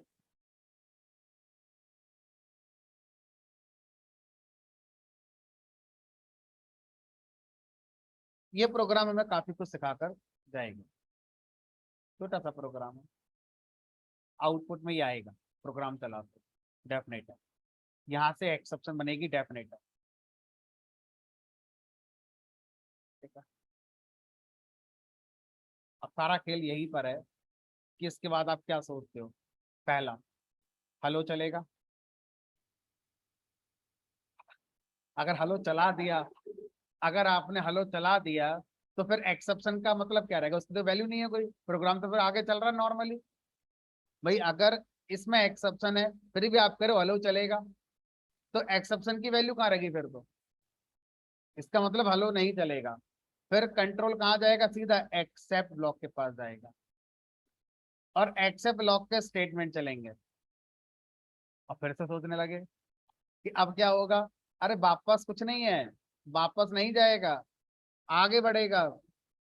अब आगे बढ़ेगा, आगे का कोड चलेगा। ये बेचारा है, ये कभी नहीं चलेगा, अनएग्जीक्यूटेड, ये अनएग्जीक्यूटेड हो गया। यहाँ पर कभी कंट्रोल नहीं आएगा। देखो, हेलो कभी नहीं आएगा आउटपुट में, प्रोग्राम एकदम फर्स्ट क्लास है। तो एक्सेप्शन हैंडलिंग का मतलब ये नहीं है एक एक स्टेटमेंट को चला ही लेंगे हम प्रोग्राम की। एक्सेप्शन हैंडलिंग का मतलब है ट्राई ब्लॉक में जिस लाइन पर एक्सेप्शन आई है, अब ट्राई ब्लॉक गया काम से आपका। अब ट्राई ब्लॉक में जितने स्टेटमेंट लिखे थे सब बेकार हो गए। अब कौन से बचा लिए आपने? एक्सेप्ट ब्लॉक के आगे जो स्टेटमेंट अगर आप लिख रहे हो वो बच गए आपके, वो चलेंगे, कितने भी हो वो सारे चलेंगे। तो ट्राई ब्लॉक में जिस स्टेटमेंट पर एक्सेप्शन आ जाएगी उसी स्टेटमेंट से कंट्रोल सीधा एक्सेप्ट ब्लॉक के पास चला जाता है। फिर एक्सेप्ट ब्लॉक के स्टेटमेंट चलते हैं, फिर आगे का कोड एग्जीक्यूट होगा जो एक्सेप्ट ब्लॉक के बाद लिखा हुआ है। वापस कंट्रोल ट्राई ब्लॉक के पास नहीं जाएगा। ठीक है, तो इस तरह से अब उस क्वेश्चन का आंसर देने में शायद आपको हेल्प हो।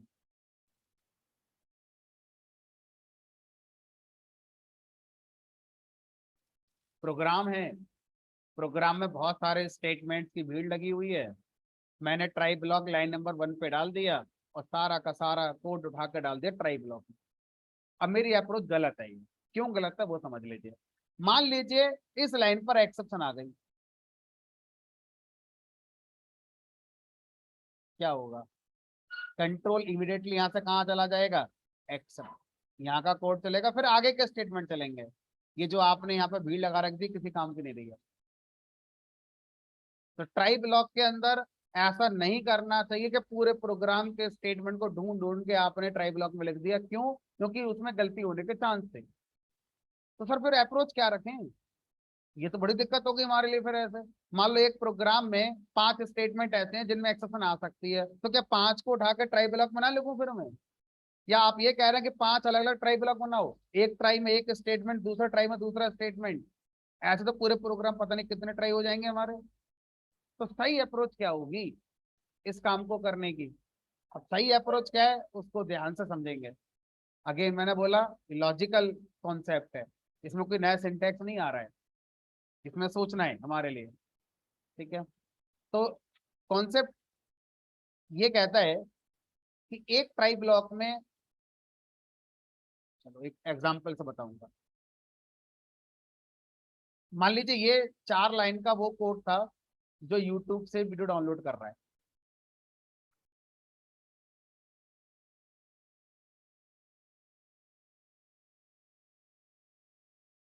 ये 4 लाइन का कोड है जो किसी फाइल से, आपके कंप्यूटरों की फाइल रखी है, वहां से डेटा को रीड करता है। ठीक है, अब ये 8 लाइन में एक्सेप्शन आने के चांसेस हैं। कैसे? भाई डाउनलोड कर रहे हो तो नेटवर्क कनेक्शन चाहिए होगा बीच में, यूआरएल के साथ कनेक्शन बनेगा, गलत हो गया यूआरएल तो स्पेलिंग मिस्टेक हो गई, इंटरनेट चला गया, तो ये 4 लाइनों में एक्सेप्शन आ सकते हैं, बिल्कुल आ सकते हैं।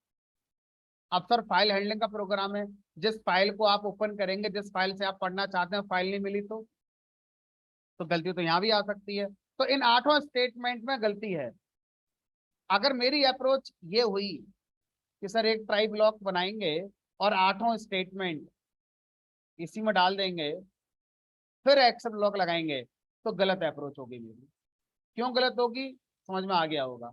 मान लो ये 4 लाइनें डाउनलोड करने वाली यूट्यूब से वीडियो वाली थी, इस लाइन पर एक्सेप्शन आ गई, तो जब इस लाइन पर एक्सेप्शन आएगी तो आप चाहोगे ये ना चले, क्योंकि ये उसी का तो पार्ट है। आप चाहोगे ये भी ना चले क्योंकि ये भी तो उसी का पार्ट है। लेकिन आप क्यों चाहोगे ये ना चले, ये तो अलग है ना, ये तो फाइल हैंडलिंग वाला कोड था, इसका इससे क्या मतलब।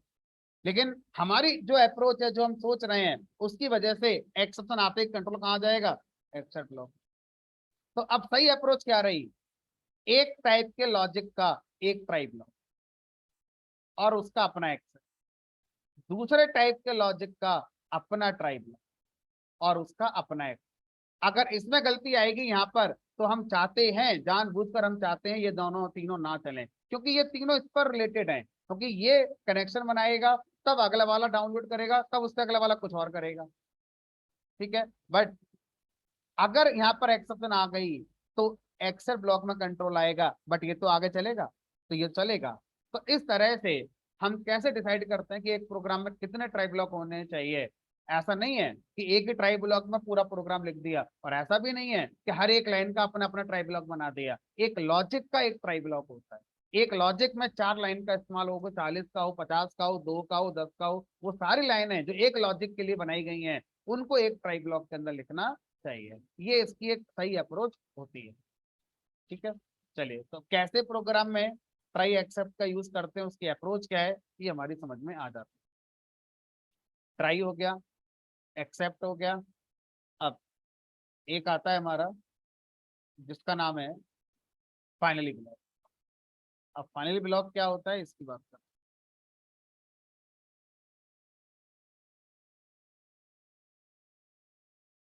फाइनली ब्लॉक कहता है कि मेरा यूज या तो ट्राई के बाद करोगे, ट्राई फाइनली, या फिर ट्राई एक्सेप्ट फाइनली। तो जनरली हम इसको ट्राई एक्सेप्ट फाइनली के साथ करते हैं। फाइनली ब्लॉक में कोई नाम वाम किसी का नहीं बताना होता, सीधा फाइनली ब्लॉक लिखते हैं। अब इसमें करना क्या है अभी डिस्कस करेंगे, लेकिन अभी समझने के लिए मैंने इसमें एक प्रिंट लगा दिया ताकि पता चले कि कब कब चलता है। कॉन्सेप्ट के अकॉर्डिंग फाइनली ब्लॉक हर सिचुएशन में एग्जीक्यूट होगा। पहली सिचुएशन, ट्राई ब्लॉक के स्टेटमेंट एग्जीक्यूट हो रहे हैं, उनमें कोई एक्सेप्शन नहीं आई, सारे स्टेटमेंट ट्राई ब्लॉक के सही एग्जीक्यूट हुए, तो क्या एक्सेप्ट ब्लॉक चलेगा? नहीं चलेगा, क्योंकि एक्सेप्ट ब्लॉक तब चलता है जब कोई एक्सेप्शन आए। अब आप कह रहे हैं ट्राई ब्लॉकों की एक्सेप्शन ही नहीं आई, तो एक्सेप्ट ब्लॉक नहीं चलेगा। लेकिन ट्राई ब्लॉक कंप्लीट होने का फाइनली ब्लॉक चलेगा, और फाइनली ब्लॉक के बाद आगे के स्टेटमेंट चलेंगे। पहले इस वाले एग्जीक्यूशन को देखिए, सब कुछ ठीक है, एक्सेप्ट ब्लॉक नहीं चलेगा, फाइनली ब्लॉक चलेगा, आगे का प्रोग्राम चलेगा। अब दूसरा, प्रोग्राम में एक्सेप्शन आई, और जो एक्सेप्शन आई ट्राई ब्लॉक के अंदर से उस एक्सेप्शन को हैंडल करने वाला हैंडलर भी है। तो इस इनपुट पे वैल्यू एरर आएगी और मेरे पास वैल्यू एरर भी अवेलेबल है। हैंडलर हैंडलर चलेगा, उसके बाद फाइनली ब्लॉक चलेगा, उसके बाद आगे का प्रोग्राम चलेगा। फाइनली फिर भी चला, तो एक्सेप्शन नहीं आई थी, फाइनली चल रहा था, एक्सेप्शन आ गई, हैंडल हो गई, फाइनली चला। अब तीसरा केस, जो एक्सेप्शन आ रही है ट्राई ब्लॉक में इस बार, वो कौन सी आ रही है? Index error. लेकिन मैं अपने प्रोग्राम में इंडेक्स एरर एक्सेप्शन को हैंडल कर ही नहीं रहा हूं, है ना। तो अब मेरे प्रोग्राम में एक्सेप्शन तो अभी बनी रहेगी, हैंडल तो हुई नहीं हमारी, वो प्रोग्राम बंद होगा, एबनॉर्मल टर्मिनेशन होगा, लेकिन फाइनली ब्लॉक चलाने के बाद। तो फाइनली ब्लॉक चलेगा, उसके बाद का प्रोग्राम बंद हो जाएगा, आगे का प्रोग्राम नहीं चलेगा। दिस इज फाइनली, और प्रोग्राम आगे का बंद। तो अब क्या कहते कहेंगे फाइनली ब्लॉक के बारे में, कि finally block is always executed no matter कि आपके ट्राई ब्लॉक में एक्सेप्शन आई है या नहीं आई है। आई है तो हैंडल हुई है या नहीं हुई है, हमेशा फाइनली ब्लॉक का एग्जीक्यूशन किया जाता है।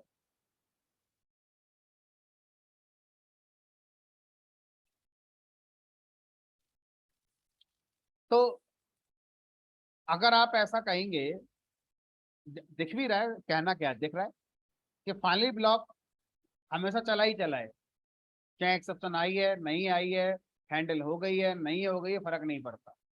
तो ऐसा सोचना क्या हमारा गलत होगा कि फिर एक काम करते हैं, पूरा कोड उठा के डाल देते हैं फाइनली ब्लॉक में, चलता तो है ही फाइनली ब्लॉक। ऐसा सोचने में क्या गलत है? और हम तो पाइथन के क्रिएटर से ये पूछेंगे कि आपने ट्राई और एक्सेप्ट बनाई क्यों है, फिर सिर्फ फाइनली बनाते, टॉपिक भी कम होता, कोड से थोड़ा कम हो जाता हमारा। फाइनली ब्लॉक में पूरा कोड लिख के बढ़ा देते हैं आगे। तो ऐसा सोचने में कोई गुनाह नहीं है, लेकिन ऐसा नहीं होता है जैसा हम सोच रहे हैं। सोचिए, अगर हम फाइनली ब्लॉक के अंदर इंडेक्स लिस्ट पर जाकर एक्सेस करते हैं और वो इंडेक्स रेंज के बाहर है, तो फाइनली ब्लॉक कहां से लाएगा आंसर? अगर मैं फाइनली ब्लॉक के अंदर, अच्छा कर ही देते हैं, फाइनली ब्लॉक के अंदर मान लीजिए मैंने लिख दिया 10 का भाग कर दो 0 से, तो फाइनली ब्लॉक कहां से लाएगा इसका आंसर?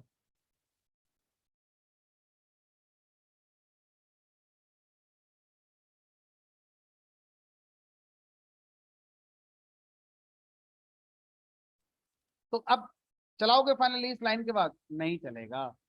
फाइनली सब कुछ सही है, फाइनली चलता है, लेकिन चलते ही उसमें एक्सेप्शन बन गई और आगे का प्रोग्राम बंद हो गया। दिस इज फाइनली चला, लेकिन ये मैसेज कभी नहीं आएगा, 0 डिवीजन एरर लाइन नंबर 11 पर आई है फाइनली ब्लॉक के अंदर तक प्रोग्राम खत्म।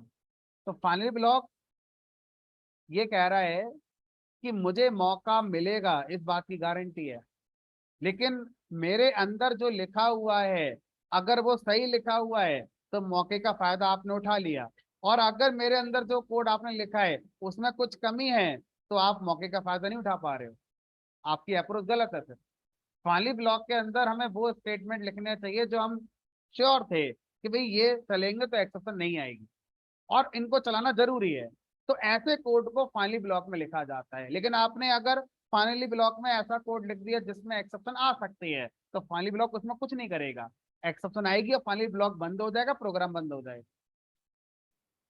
फाइनली ब्लॉक का बिहेवियर समझ में आ गया, लेकिन अभी समझ में ये नहीं आया कि फाइनली ब्लॉक का फिर पर्पस आखिर क्या होगा।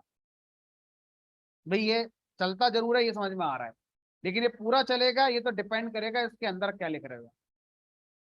तो फाइनली ब्लॉक का यूज इंडस्ट्री के अंदर सिर्फ एक ही पर्पस के लिए होता है, और वो पर्पस क्या है?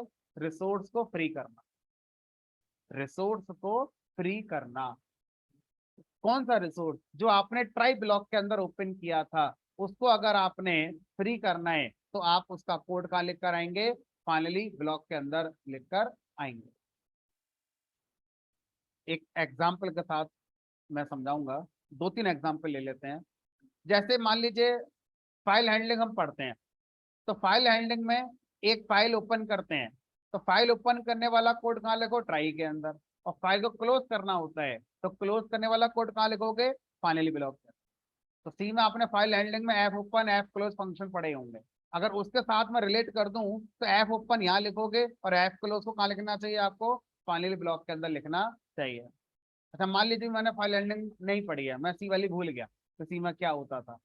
तो फाइनली ब्लॉक का यूज किस तरह की सिचुएशन में कर सकते हैं, हमने कहा देखो मान लीजिए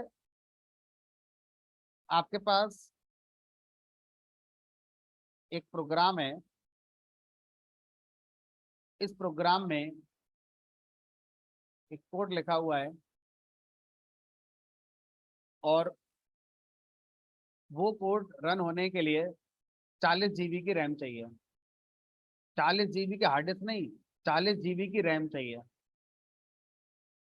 ठीक है, अब कहाँ से लाओगे 40 GB की रैम का कंप्यूटर, है तो बहुत महंगा आएगा और एक ही बार चाहिए मुझे। अगर मुझे डेली इस तरह का कोड बनाना होगा तो शायद मैं खरीद लूंगा, हो सकता है मेरा बिजनेस ही ऐसा हो, उससे मेरी इनकम हो रही है तो इतना इन्वेस्टमेंट मैं करूंगा भी। लेकिन ऐसा तो कभी कभार एक दो बार कोई ऐसा कोड आ गया जिसमें 40 GB रैम चाहिए और अच्छा प्रोसेसर चाहिए मुझे, 50 कोर का प्रोसेसर चाहिए। हमारे पास तो डुअल कोर, 2 कोर, 4 कोर के होते हैं, मतलब 50 कोर का प्रोसेसर चाहिए रन करने के लिए, तब जाके ही रन हो पाएगा, वरना रन ही नहीं होगा। तो ऐसा लैपटॉप मैं शायद ही खरीदूंगा। तो किराए पे ले लो, तो किराए पे ऐसा कौन दे देगा, खराब हो गया तो मुझसे। और कहाँ मिलेगा किराए पे, किन से लेने जाएंगे। तो किराए पे दे लो, ये तो एक आसान शब्द हो गया समझने के लिए। टेक्निकल शब्द क्या है, क्लाउड का यूज कर लो। क्लाउड एक टेक्निकल वर्ड है जिसका आसान भाषा का मतलब यही है किराए पे चीजों को देना। ठीक है, तो सर्वर पे बहुत से लोगों ने क्या कर रखा है, दुकानें खोल रखी हैं अपनी और उनको वो क्लाउड के नाम से जानते हैं। और यहाँ पर वो क्या बोलेंगे, मेरे पास एक कंप्यूटर है और यहाँ पर 50 कोर का प्रोसेसर लगा हुआ है, 40 GB रैम है, बहुत कुछ अवेलेबल है। आप एक काम करो, अपना प्रोग्राम यहाँ आके रन कर लो, मुझे किराया दे देना, चले जाना।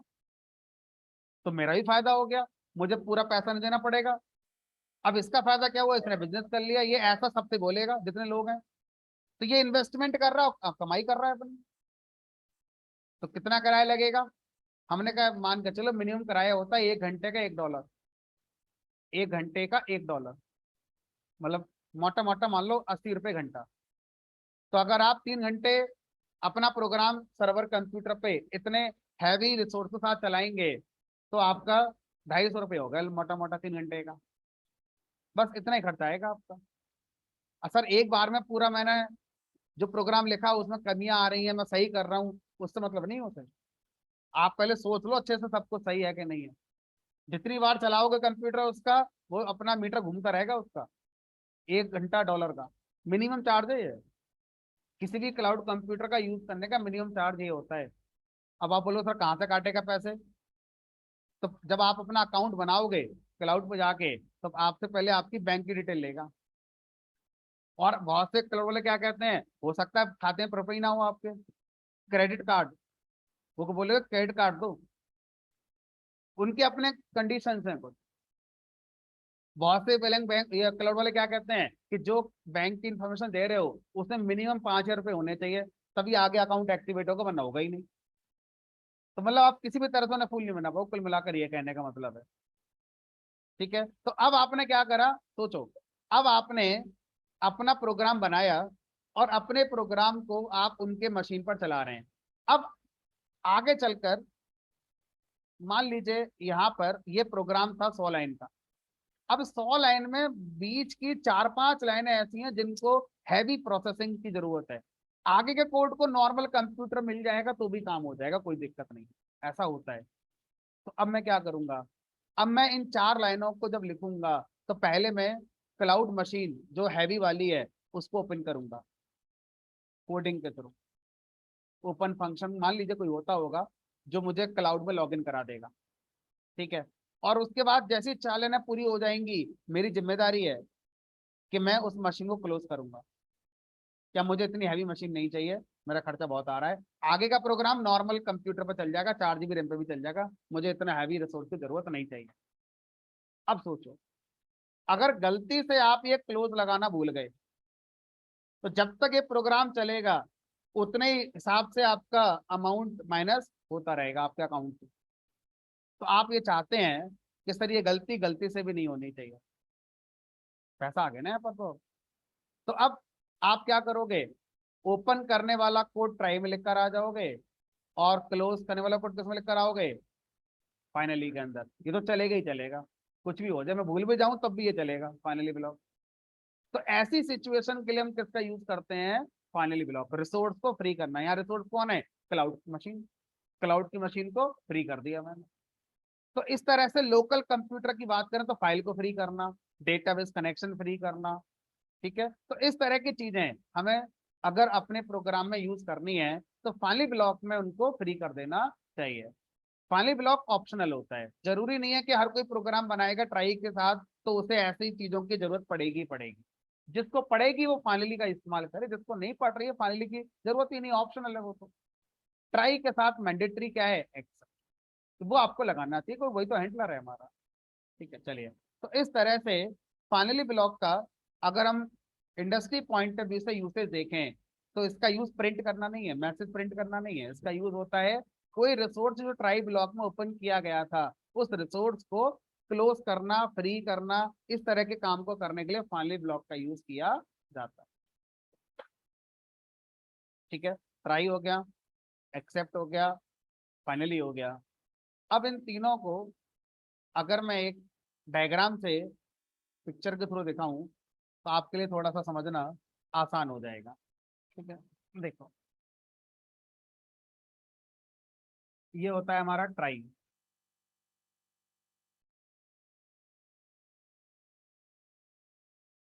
जितना मैंने अभी पढ़ाया है 1.5 घंटे में वो मैं इस पिक्चर में कन्वर्ट कर रहा हूँ। ये हो गया आपका एक्सेप्ट लो,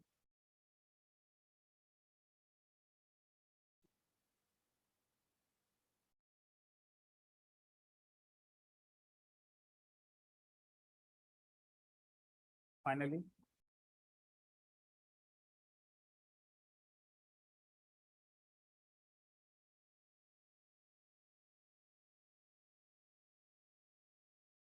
रेस्ट कोड,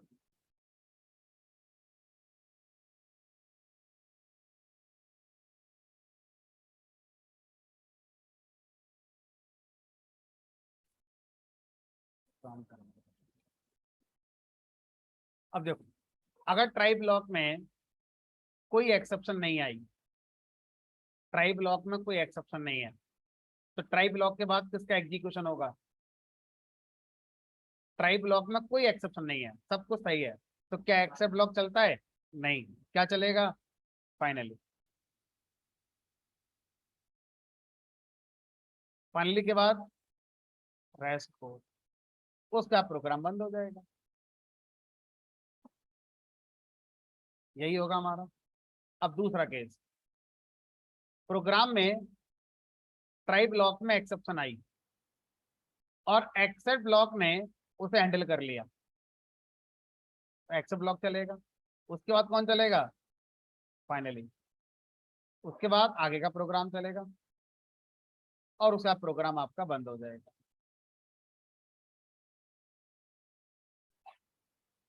ठीक है। तीसरा केस, ट्राई ब्लॉक से एक्सेप्शन आई लेकिन जो एक्सेप्शन आई वो हैंडल नहीं हुई। एक्सेप्ट ब्लॉक लगा रखा था आपने इंडेक्स एरर का और मान लीजिए आई कौन सी वैल्यू है, तो ट्राई ब्लॉक के बाद एक्सेप्शन आई लेकिन एक्सेप्ट ब्लॉक नहीं चल पाएगा क्योंकि जो आई है वो हैंडल नहीं हो रही है, लेकिन फाइनली तो फिर भी चलेगा। तो कौन चला, फाइनली। अब उसके बाद प्रोग्राम का टर्मिनेशन, अब प्रोग्राम आगे नहीं चल। तो अभी तक जो पढ़ाया गया है उसका कंट्रोल फ्लो इस पिक्चर के अंदर आ गया है। तो ग्रीन लाइन जो मैंने यूज करी है यहाँ पर मैं लिख देता हूँ,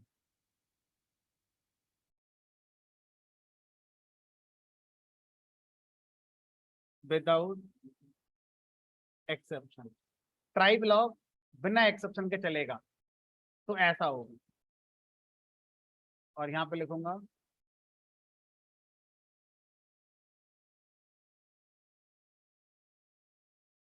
with exception, try block exception के साथ चला तो ऐसे होगा। और ब्लू वाले पे लिखूंगा मैं with exception but not handled.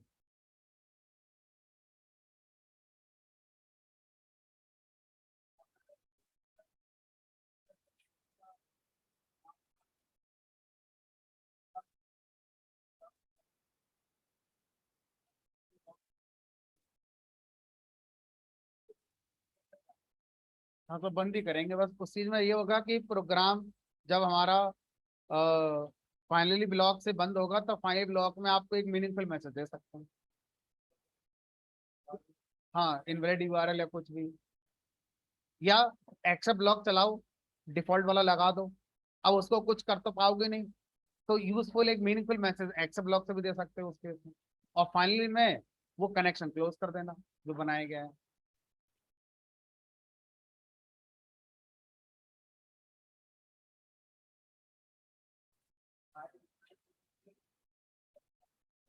Try में वो कोड लिखिए जो एक लॉजिक के लिए आता है। हर कोड जिसमें एक्सेप्शन आती है वो ट्राई में नहीं लिखना है। ट्राई में एक ट्राई का एक लॉजिक, एक प्रोग्राम 5 लॉजिक अगर आप लिख रहे हो तो 5 ट्राई बनाने चाहिए।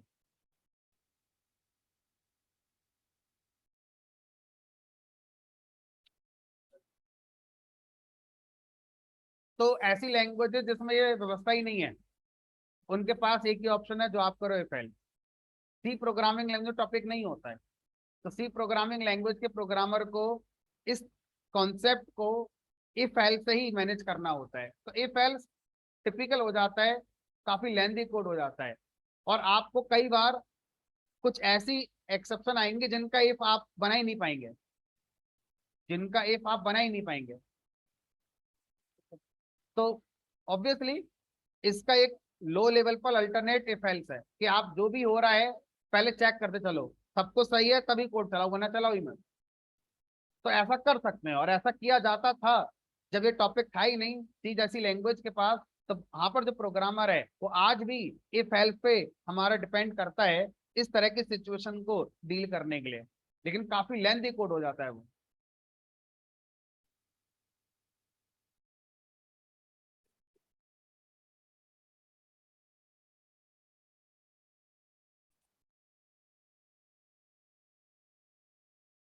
तो हर टॉपिक की अलग अलग होंगे, ऐसे कोई लिस्ट तो नहीं है, ऐसे कोई लिस्ट नहीं है कि हम देख पाए पहले से। चलिए लास्ट प्रोग्राम और लास्ट कॉन्सेप्ट। अभी तक हम लोगों ने एक्सेप्शन को हैंडल करना सीखा। एक्सेप्शन आ रही है, उसका नुकसान है प्रोग्राम बीच में बंद हो जाता है, और अब हम उसे चला सकते हैं, हैंडल करके आगे तक लेके जा सकते हैं। अब इसका उल्टा, मेरा प्रोग्राम बढ़िया चल रहा है, कोई एक्सेप्शन नहीं है, मैं चाहता हूँ आ जाए प्रोग्राम बंद हो जाए। मेरा प्रोग्राम फर्स्ट क्लास चल रहा है, कोई एक्सेप्शन नहीं है, इस बार मैं चाहूंगा कि नहीं एक्सेप्शन आए और प्रोग्राम बंद हो जाए। क्यों चाहोगे भाई ऐसा? हमने कहा देखते हैं भाई क्यों। अभी तक तो आपने पढ़ाया कि आ रही है तो रोकना है, अब कह रहे हो नहीं आ रही है तो लेकर आओ। एक सिचुएशन समझते हैं, आसान सिचुएशन है। मान लीजिए मैंने आपसे कहा अपनी एज एंटर करिए, ठीक है, अपनी एज एंटर करिए, इंटीजर इनपुट लगा दिया,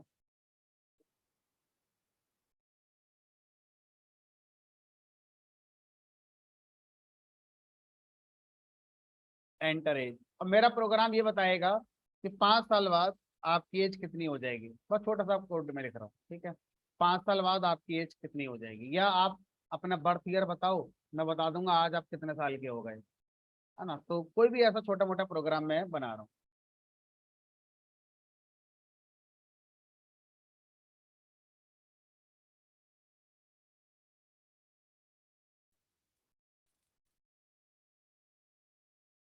तो सबको सही है, 4 साल अगर अभी एज है तो 5 साल बाद 9 साल के हो जाओगे। कहीं कोई कमी इस प्रोग्राम में नजर नहीं आ रही है, 10 साल के हो, 5 साल 15 के हो जाओगे। और अगर आज आप -2 साल के हो तो 5 साल बाद आप 3 साल के हो जाओगे। तो यहाँ पर गणित तो सही है कि -2 + 5 = 3, लेकिन दुनिया में ऐसा कोई ऐसा इंसान है नहीं जिसकी एज -2 होगी। तो आपको नहीं लगता कि प्रोग्राम में सबको सही हो तो भी सब गलत है? क्योंकि आगे अगर मैं एज का यूज करूंगा तो सब गलत ही हो रहा होगा, क्योंकि -2 के हिसाब से आगे की जो भी कैलकुलेशन हो रही होंगी सब गलत ही आएंगी। तो मैं चाहूंगा बंद कर दो प्रोग्राम। एक्सेप्शन आए बंद कर दो प्रोग्राम, चलाने नहीं आगे, गलत से अच्छा चलाओ ही मत। अब जब पाइथन इंटरप्रेटर से कहा गया आपको नहीं पता एज माइनस नहीं होती, उसने कहा नहीं मुझे पता ही नहीं एज कैसे कहते हैं, मेरे तो सब वेरिएबल है, A B C D variable होते हैं सब। तो हमने पूछा उससे इंडेक्स कैसे पता आपको, तो पाइथन इंटरप्रेटर, इंडेक्स तो पाइथन का ही टॉपिक है, लिस्ट तो पाइथन का ही टॉपिक है, इंडेक्स पाइथन का टॉपिक है, इसलिए मैं जानता हूँ उसे इंडेक्स क्या होता है, कहाँ से कहाँ तक सही होगा। एज क्या ये पाइथन का टॉपिक है? मैं कहा नहीं, ये तो हमारा और आपका रीडेबिलिटी के लिए एक वेरिएबल का नाम है, आप इसका नाम कुछ भी रख दो, पाइथन की नजर में ये कौन है, इंटीजर है, तो क्या इंटीजर माइनस नहीं हो सकता? तो इसीलिए इंटरप्रेटर कह रहा है मेरे लिए तो सही है ये। अगर आपके हिसाब से ये गलत है तो आप खुद एक्सेप्शन को जनरेट करो, अब इंटरप्रेटर नहीं करेगा यहाँ पर। तो अब मैं एक्सेप्शन को यहाँ पर लाना चाहता हूँ, क्योंकि मैं नहीं चाहता कि अगर इस तरह की सिचुएशन आए तो आगे का कोड कंटिन्यू हो, मैं चाहता हूँ बंद हो जाए, क्योंकि गलत होने से अच्छा है प्रोग्राम बंद कर दो। क्या करा मैंने यहाँ पर, एक कीवर्ड है जिसका नाम है रेज। रेज कीवर्ड क्या करेगा, रेज कीवर्ड आपसे पूछेगा कौन सी एक्सेप्शन रेज करनी है, उसका नाम लिख दो, मैं उसको रेज कर दूँ। तो कौन सी लग रही है आपको, साइंस में वैल्यू एरर लग रही है, साइंस में तो वैल्यू गलत दे दी।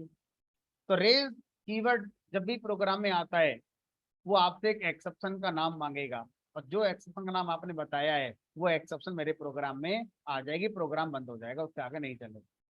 लेकिन सर आपका जो तरीका है वो अभी सही नहीं है, क्योंकि आपने एज की वैल्यू एंटर करवाई, पहले चेक तो कर लो कि एज नेगेटिव है या नहीं है, आपने तो सीधा एक्सेप्शन को रेज करा दिया, सब कुछ सही है, फिर भी प्रोग्राम में एरर आ जाएगी, बंद हो जाएगा प्रोग्राम। तो ऐसा नहीं करना है, क्या करना है, पहले चेक करो इफ एज नेगेटिव, नेगेटिव का लॉजिक क्या होगा, लेस देन जीरो, अगर आपकी एज के लिए जीरो से कम है तो नेगेटिव हो गई। अब मैं रेज करूंगा, अब अगर मैंने सही लिखा तो सही चलेगा, और अगर मैंने ये ऐसे लिख दिया तो एक्सेप्शन देके प्रोग्राम बंद हो जाएगा। तो इसको थोड़ा सा बेटर किया जा सकता है कि वैल्यू एरर आई है, आप ये नहीं बता पा रहे हैं कि क्यों आई है, क्योंकि वैल्यू एरर टाइप कन्वर्ट के केस में भी आती है ना। तो यहाँ पर हम जब एक्सेप्शन को रेज करते हैं तो यहाँ पर हम क्या कर सकते हैं, एक्सेप्शन के साथ ब्रैकेट में मैसेज लिख सकते हैं कि क्यों आई है, क्यों हम इसको रेज कर रहे हैं, तो लिख दिया मैंने नेगेटिव एज फाउंड। अब देखो कुछ ऐसा आएगा, पहले ऐसे आ रहा है और अब ऐसे आ रहा है, ये ज्यादा बेटर। तो इस तरह से हम क्या कर सकते हैं, हम अपने प्रोग्राम में रेज कीवर्ड का यूज करके एक्सेप्शन को रेज कर सकते हैं।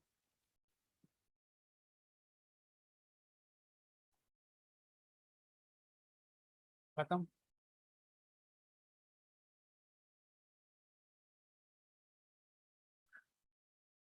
चलिए टॉपिक भी खत्म हो गया हमारे, और क्लास भी आज की खत्म हो गई।